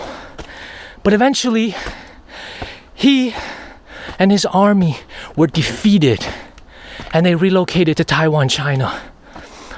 Wow, this is a lot of steps. So, in 1936, he was in charge of the entire Chinese government. At that particular time, there was a war going on between his party and what was burgeoning and what would later on become the Communist Party of China. And then the Japanese invaded in 1937 and invaded. And that invasion disrupted this conflict that had been brewing between the Generalissimo's party and the Communist Party. So, you can see, this man, Chiang Kai-shek, he was living a good life. He had his nice little summer palace here. And if I recall correctly, his capital was in Nanjing. So, he was coming all the way up here in the summer to get his vacation in. So he was living quite the life. Now we made it to the entrance gate. We've now made it to the entrance gate. And this is why I said you have to make sure you save your ticket, because you have to scan your ticket again. Here it is. You see those words up there? That's what it says. You got to read this case from right to left. Xiang Shan Si, Fragrant Mountain Temple. So it's beautiful. Absolutely beautiful. Let's make our way in. Let's make our way in and pay our respects to this great temple that are left to us. That's left to us from the Tang Dynasty. Let's go in. And you can hear, I'm a little bit winded. It's been a long day. Whew. Beautiful. We've had our ticket scanned, and now we made our way up there. So this is another important reminder to always save your tickets when you're at a Chinese tourist site, because you may never know. There's so many things to see. You may run across something else that you want to see, and then you realize, my ticket is gone. And boom, you gotta go home. So make sure you save your ticket. Make sure you save your ticket. And here we have a gong. We have a large gong and we have a large bell. We have a large bell here. And it says the same thing. Xiang Shan Si. Fragrant Mountain Temple. A bell is basically a must-have for any temple in China. Here's the bell. Here's the drum. And they're housed in these towers. Wow, look at that main one. Absolutely beautiful. Absolutely beautiful. So from this particular viewpoint, you can get a bird's eye view of everything we just saw. So again, we came from there. Look at that view. So basically the bridge that we were walking through to begin our day is just a foot of this overall large bridge that we saw. And then we walked all the way from there, all the way up here, and then across that bridge, and now we walked our way back up here.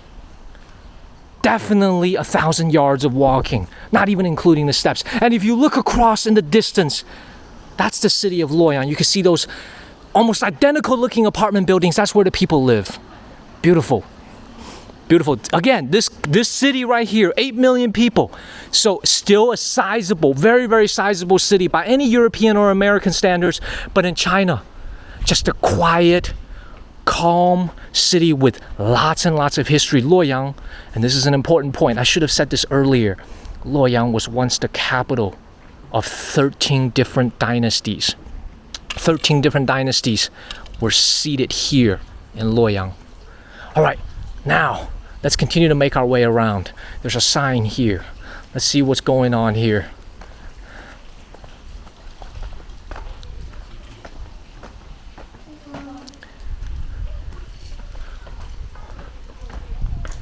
Wow.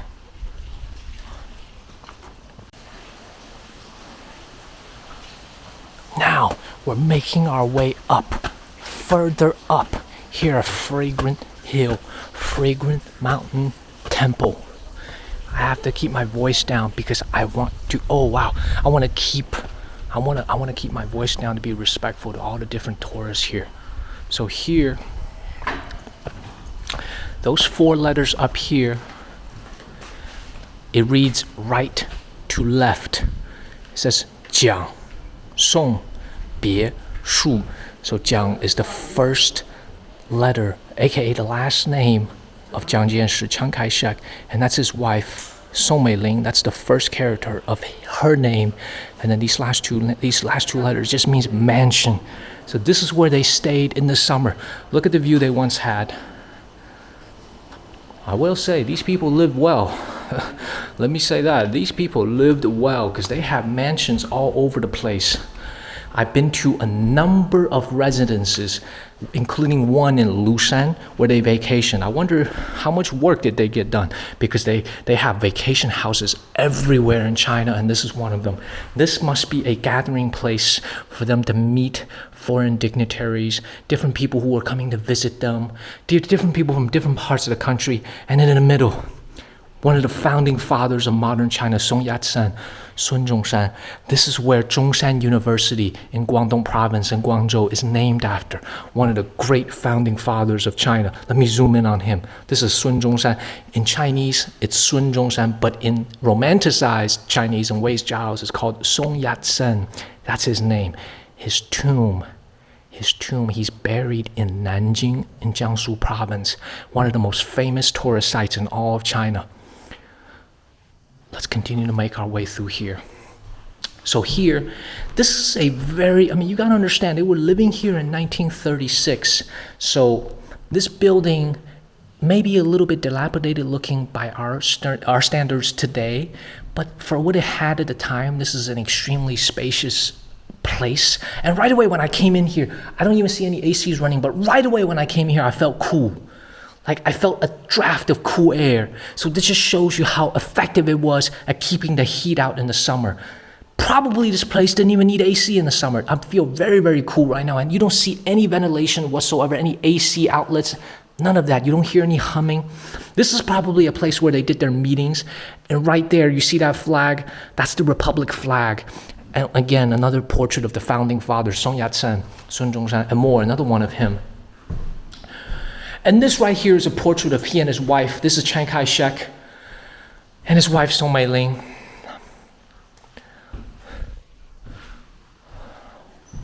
And you can actually visit the second floor here. So we're gonna go up there. And this is probably gonna be the resting quarters and maybe some of the, maybe an office here or there. This is my first time here as well. But he's got a nice desk here. Wow, more rooms here. Okay, so this right here says 办公室, it says office. So this is where Chiang Kai-shek did his work. Wow, this is beautiful. Look at this wood flooring. It may even be original. This is absolutely amazing. So again, the Republic flag, a bookcase, beautiful furniture, carpeting that looks a bit dated. What I'm not quite sure about is that all these furniture here looks brand new, so it may be updated, but I'm not sure if it retained any traditional elements from the original residence. Like, for example, these tiles, are they original? This tub here, this is the bathroom. This is where they took their showers. This is where, wow, not even a double sink. The husband and wife had to share. Wow, poor them. Let's keep going. Wow, this is their bedroom. This is the 卧室. This is their bedroom. So here is where they slept. Wow, this is huge. This has to be around, this is probably 50 to 60 square meters. So probably 400 or 500 square feet here. Wow. And look at that, they have a record player, a vinyl player in the corner. Absolutely beautiful. And again, I don't see any AC here, only a fan, and yet it's very, very cool in here. So you could tell this is such a nice residence because the way that they made this building, the way they designed it, the feng shui, you're facing water and your back is to the mountain, great feng shui. And here is where all this right here, it would indicate to me that this is where all the people that were serving. Oh, this is actually probably another room where they would see guests. Wow. I will be honest, I didn't expect to see that here. I did not know that about this history. I didn't know that they came here for the summer because I have seen their summer residence before in Lushan in Jiangxi province, and that was also an amazing building. And I know that Song Mei-ling herself had a large building in Nanjing, where currently the Song Yat-sen, the memorial, it's around there. I've been in there as well. It's also extremely luxurious. So you can see that they had a very large collection of homes all throughout China where they traveled to and conducted business and rested in. Wow.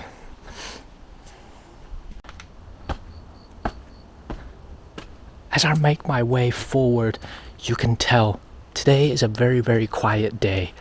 There really aren't that many tourists, and I know that the further up that I get, the better view I will have of this entire Longmen Grottoes. Beautiful. Now, these are more temples. That should be the one in front of us. That should be a temple, and here we have a stele. Let's see where it's from. Oh wow, this is the imperial stele of Qianlong Emperor. In 1750. Wow, look at that. Wow. Okay, we have to see this. So, I think by everything that we talked about, this is not a particularly old stele. It's from 1750. 1750 would be very early in Qianlong's reign. He died in the early 1800s. So he must have been in his 20s, 30s, maybe not even 40 when he came here. And this is the verse that he wrote to commemorate what a great, a beautiful sight that this is. And then see how this is how these steels work in China. In case you wonder yourself, did he actually carve this? No, he did not. What he did is, when the emperor came here to pay a visit, they laid out a large piece of scroll. And what he did is he gave his words. He wrote this poem on top of that scroll, and then master craftsmen painstakingly copied and made an exact replica of the very words, including the very way that Qianlong, for example, this is the letter for E, for the E River. The E River that we were just looking at, that you can't see because it's being blocked by the residents here. But this letter right here is that water, is the river that we were just on. And this means water. So what's happening here is that he is singing the praises of the Longmen Grottoes. He's saying, this is so beautiful. This is so beautiful. We must preserve it for the future. This is so beautiful. And this stele has stood here for over 270 years today. 272 years to be exact. And you can see he put his stamp on it. This is his imperial seal. He put his seal on it and he signs on the very top, Qianlong. Okay? So this is so amazing. I didn't expect to see this. So even when he came here 270 years ago, he was a tourist. Qianlong Emperor himself, he was a tourist. He gave these words. And also you can see here, they've done a great job of protecting it. They put it behind a plastic, this looks to be a plastic vinyl screen here to protect it from the elements, so that this can be enjoyed for many, many more decades in the future. Wow, let's keep going. This is beautiful. Oh. All right, y'all, so I'm standing here at the very end, at the very top. And I wanted to talk a little bit more while being respectful about what we're seeing here, because this is the very top of Xiangshansi, of Fragrant Hill Temple. We're at the very top, and I have to keep my voice down because I want to be very respectful, even though you don't see anybody here. You know, I don't want to disturb any spirits here, any religious elements here. So let me be a little bit quiet and respectful. There's one thing I wanted to point out, because this I think is very, very traditional Chinese Buddhism architecture. So what you see here is the way that you have to come through many different buildings. Let me get a better view from here. You can see here's one more building down there.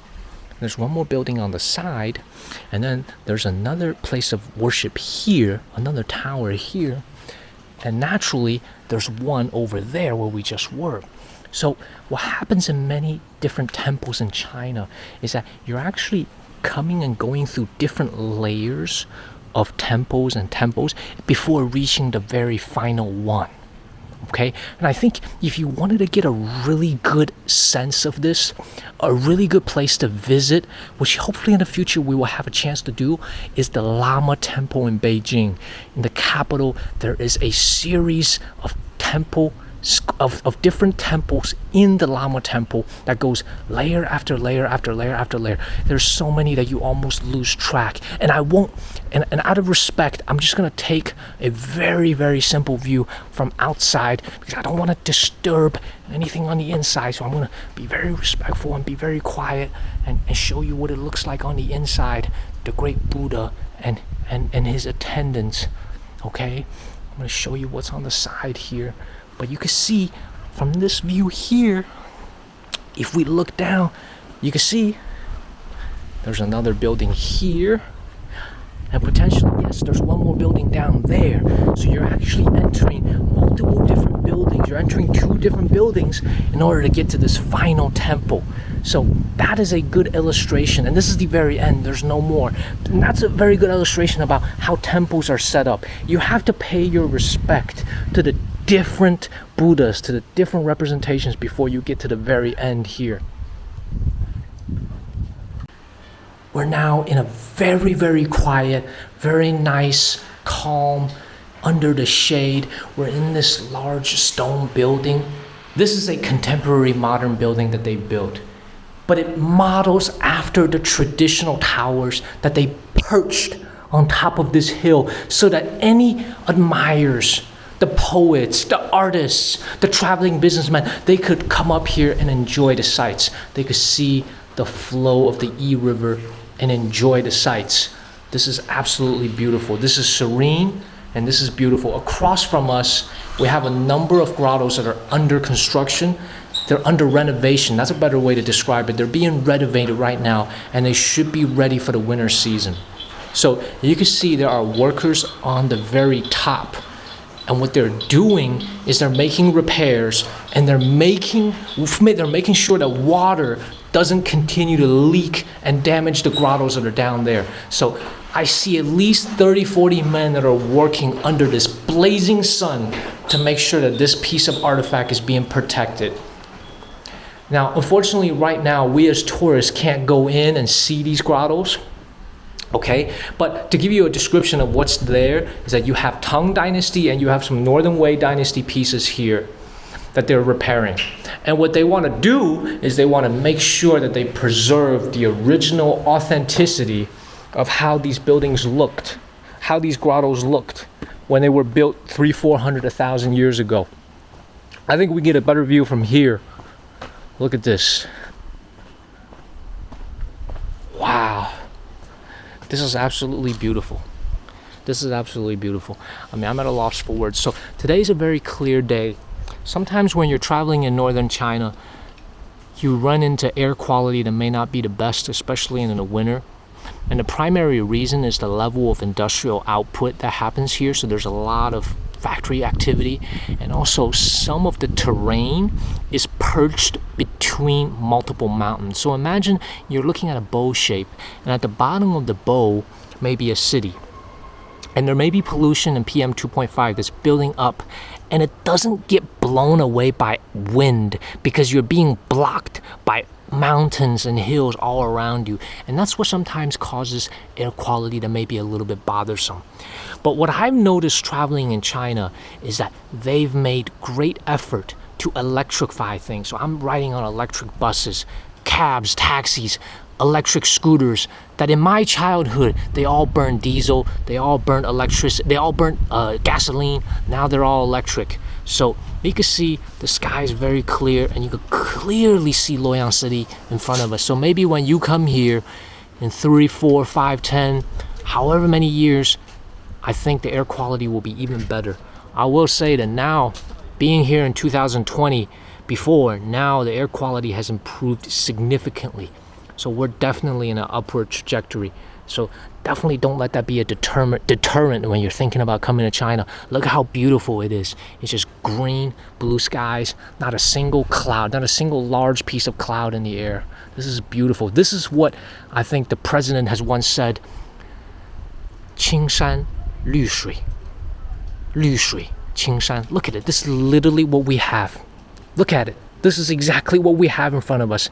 Green water, clear skies, clear mountains, clean mountains. That's exactly what we have. This is so beautiful. I can't even describe it to you. We're about, I would say, 200, maybe 100 feet, 150 feet bird's eye view of the entire city of Luoyang and the Longmen Grottoes. Absolutely beautiful. All right, y'all. I'm standing here at this place called Juyi Tang. It literally means 9 old men, or just old, hall. And that old, that middle character means old, but in this context it really means old men.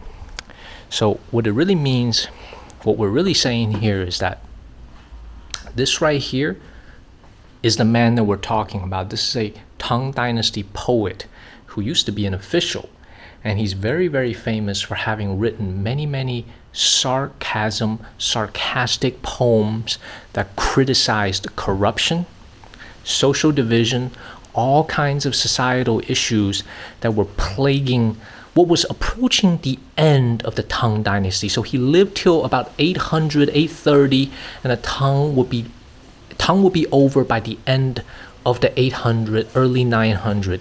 So he was witnessing some of the social symptoms that led to the demise of the Tang Dynasty. And that's what makes him so special, because he once was an official and he said, "To heck with it. I'm going to retire here, drink my wine, enjoy the scenery, and I want to get out of being a part of the system." So respect to him. And these are the 4 on the right side, 4 on the left side. These are the 9 men that this hall is talking about. They always got together, they drank tea, they just enjoy life here at this very high ground. And I got this information not because I know it in the back of my head, but because I read the sign here. And as I'm reading this sign, I just thought, I mean, you could take a second to read the sign here, but I just thought, look at some of these things that it's writing, right? And this English is not perfect, but I understand what it's trying to say.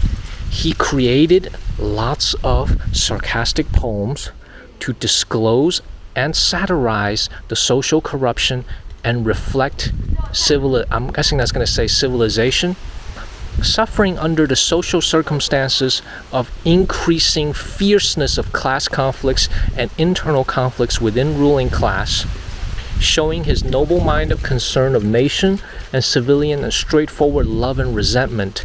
But it doesn't say resentment of what, but it must be resentment of this this thing right here, the increasing fierceness. He made great contributions to the development of our Chinese poems due to his more than 3,000 pieces of poems all his life. So,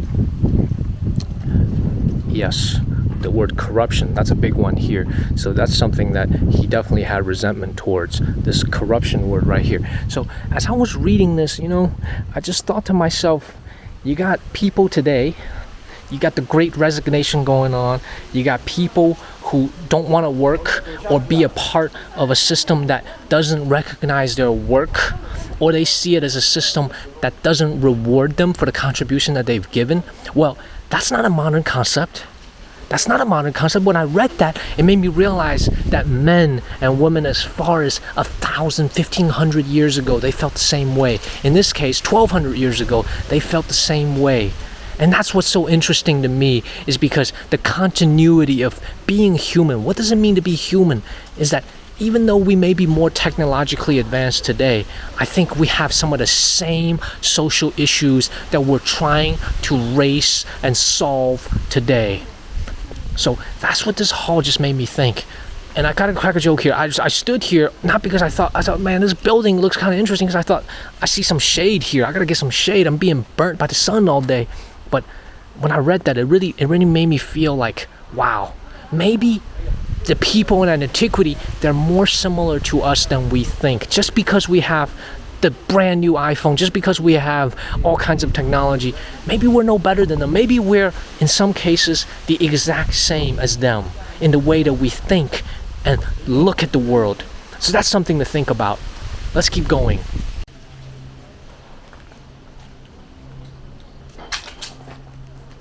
All right, we're making our way out of Fragrant Mountain Temple now. This is the way out. And I'm sure if we had to climb steps up, we have to climb steps down. So what's interesting is that at certain Chinese temples that are perched on a hill, if the hill is really, really high, for example, at Mount Wutai, they'll actually have a what's that word? What do we describe it? Cable car service? Yeah, they'll have a cable car service that you can take to go up there if you, for example, don't want to climb the steps, or your health conditions, maybe your knee doesn't allow you to. But here's the other thing that's unique about China that I haven't seen anywhere else. Perhaps this is available in some other Asian countries. Maybe Vietnam would have it too. But in some cases, not here, but in some cases, you could have, if you're going up a steep mountain, okay, this doesn't really qualify, but if you're going up to a steep mountain, and it's one that's really worth going up, and frankly, your body just doesn't allow you to, they'll have services where actual men pitch together a cart. 2 men, one at the front, one at the back, no mechanical assistance whatsoever, and they will take you up by the sheer muscle. I mean, it doesn't matter if it's 95 degrees outside or 45 degrees outside. If they're working, they'll take you up. So I don't see that service here. And also, this is not as bad of a climb as it is as some of the other more steep and some of the higher mountains in China. This is more of a casual stroll. So keep that in mind. If you ever come here and you see people being taken up, don't be alarmed, don't be surprised. It's very, very normal. I've seen it in many different mountains in China. It's just a way for people, let's say they may be pregnant, or if they're of a certain age where it's not appropriate for them to their body to climb, they have that service available. But here, this is more like a casual afternoon stroll that we're taking. And again, I wanted to emphasize how logical this entire facility is, this entire Longmen Grotto is. It's one of the most straightforward tourist locations I've ever been in my life. It's one of the most straightforward because all you have to do is just make a loop and end up here. Our last stop of the day. This is where we're going for our last stop of the day, is that great poet that we saw.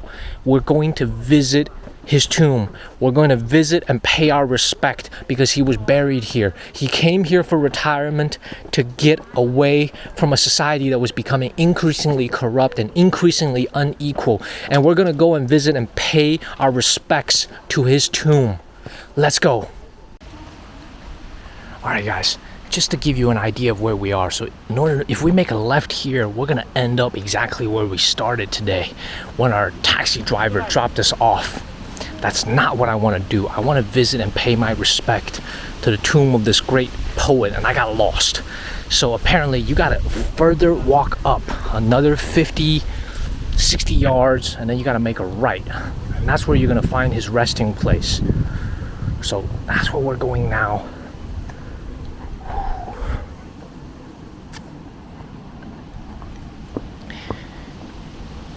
If you think about what we saw today, this is going to be the first episode of 4 future episodes. Now, they won't be in a row, and we're not going to play all 4 episodes in a row, but this is going to be the first of our Ancient Grotto series.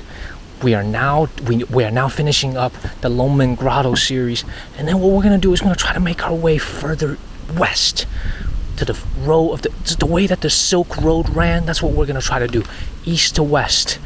And what we'll do is we're gonna do Yungang Grottoes, and then we're gonna do Maijishan Grottoes, and then we're gonna do the Mogao Caves.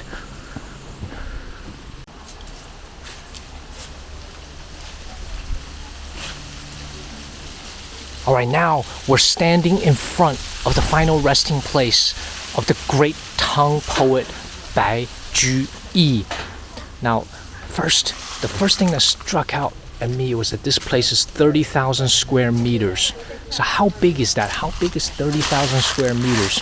Well, if you take a home that's 3,000 square feet, this place will be 100 of those homes, because 1 square meter is roughly 10 square feet. So you're talking about 100 homes of 3,000 feet in size. So this is a very, very large place. This is the front entrance here. We're gonna go in, but we're gonna film and be respectful to this great poet. He lived in the city of Luoyang for about 18 years. And let me see if I can make my way in first. He lived here for about 18 years, and he was buried here.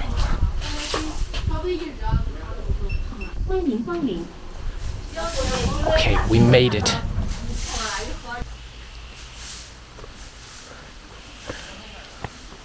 We're now making our way through Baiyuan. This is the final stop today here at the Longmen Grottoes. Again, I had to scan my ticket to get in, as you just saw. This place is very quiet. It embodies what a poet's mindset is. Being with nature, being one with nature. But I will say this, you saw that sign outside and it said, this man loved liquor. He loved to drink.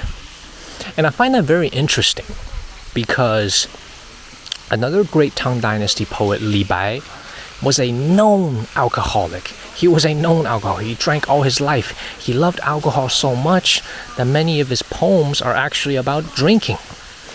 and about the visions that he had when he was drinking. In fact, one of the most important poems that he ever wrote was about after drinking, he's enjoying the light from the moon. So you know what I find interesting is these Tang Dynasty poets, they were living very, very well.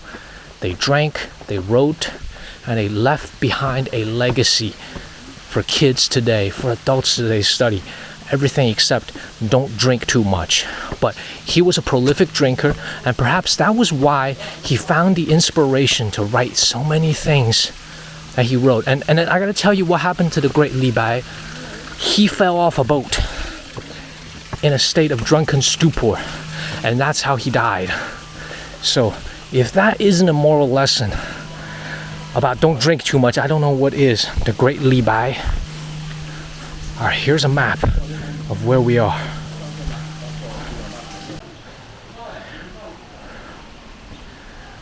I'm a little bit winded. I just climbed all the way up here. It's not that bad of a climb, but I've been climbing all day. So now I understand this is the official resting place of this great poet. But what they've done is they built it into a traditional Chinese court, a Chinese resting place where you have trees, you have streams, you have water, you have lots of green, and of course you have lots of plaques, lots of calligraphy, Chinese calligraphy. They built a very quiet place to pay respect to the resting place of this poet. And remember I mentioned earlier, this place is the size of 100 different houses that are 3,000 square feet each. So think about a typical suburban home, 2,000-3,000 feet. This place is 100 of them. So it's a lot of walking. And if you're coming to the Longmen Grottoes and you've had a long day, I don't know that you can make it through this entire way. You may want to take a rest, because there is a couple of restaurants, there are a couple restaurants, and there are a couple stores down there that you can take a rest. But here we have some signs that says where we're going.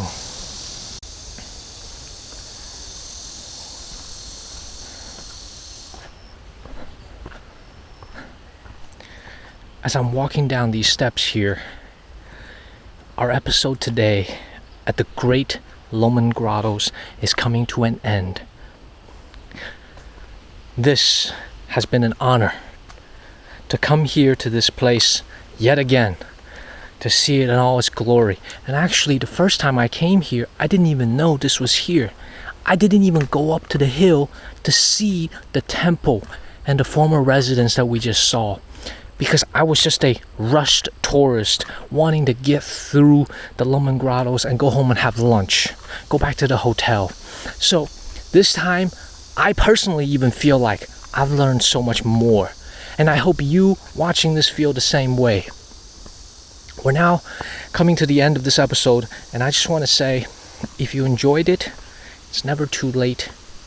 Give me a like, subscribe, because we're gonna bring you fresh episodes every single week, including additional episodes on holidays, Christmas, Thanksgiving, Memorial Day, so that you can enjoy at home.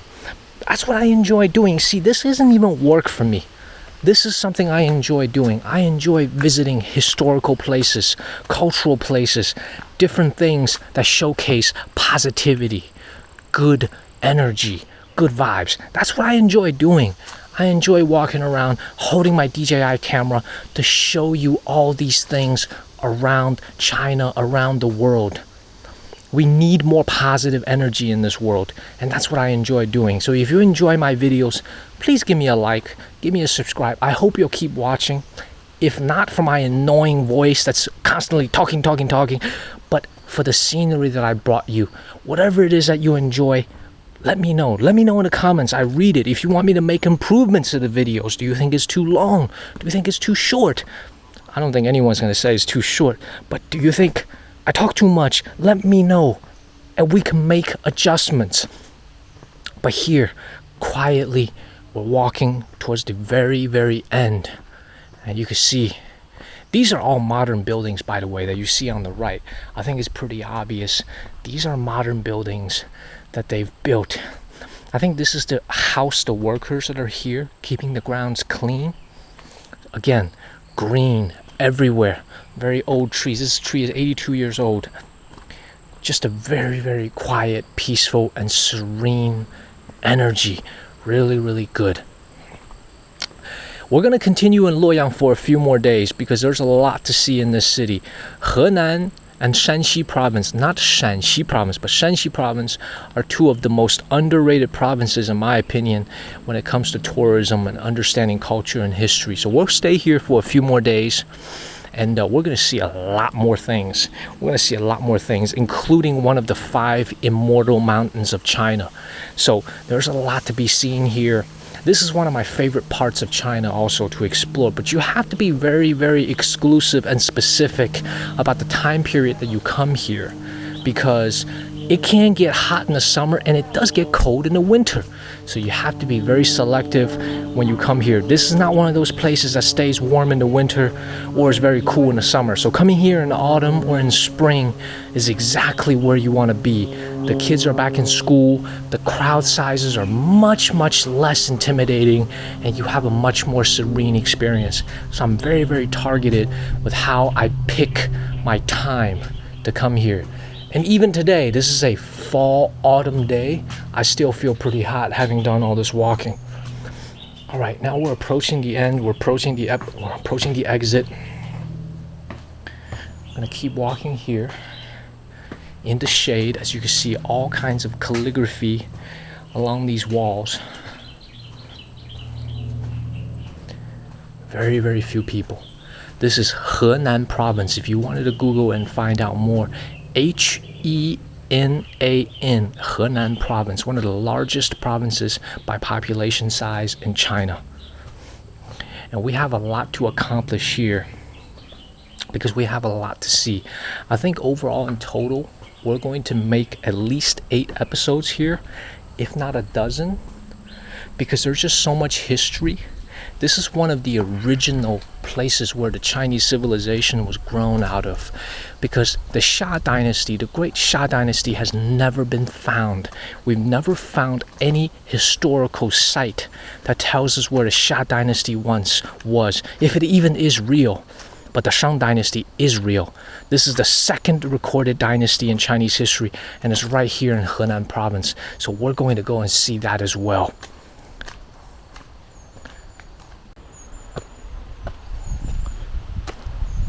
We're making our way up these steps. This should be the final resting place on high ground of the great Tang Dynasty poet Juyi. He rests here, and he's been resting here for over 1,200 years.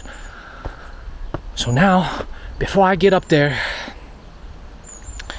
I just want to say thank you yet again, because when I get in front of his tomb, I won't say anything more out of respect. I just want to say thank you again for watching. If you enjoyed it, stay with us. I hope to see you again, because we're going to make so many more episodes. This has been an amazing day at the Longmen Grottoes. Thank you so much. We'll see you next time. Bye-bye. In the next episode, we explore the majestic Song Mountain, one of China's 5 greatest mountains, and its majestic Shaolin Temple, where martial arts and Zen Buddhism were born. It's nature's beauty meeting mankind's finest work.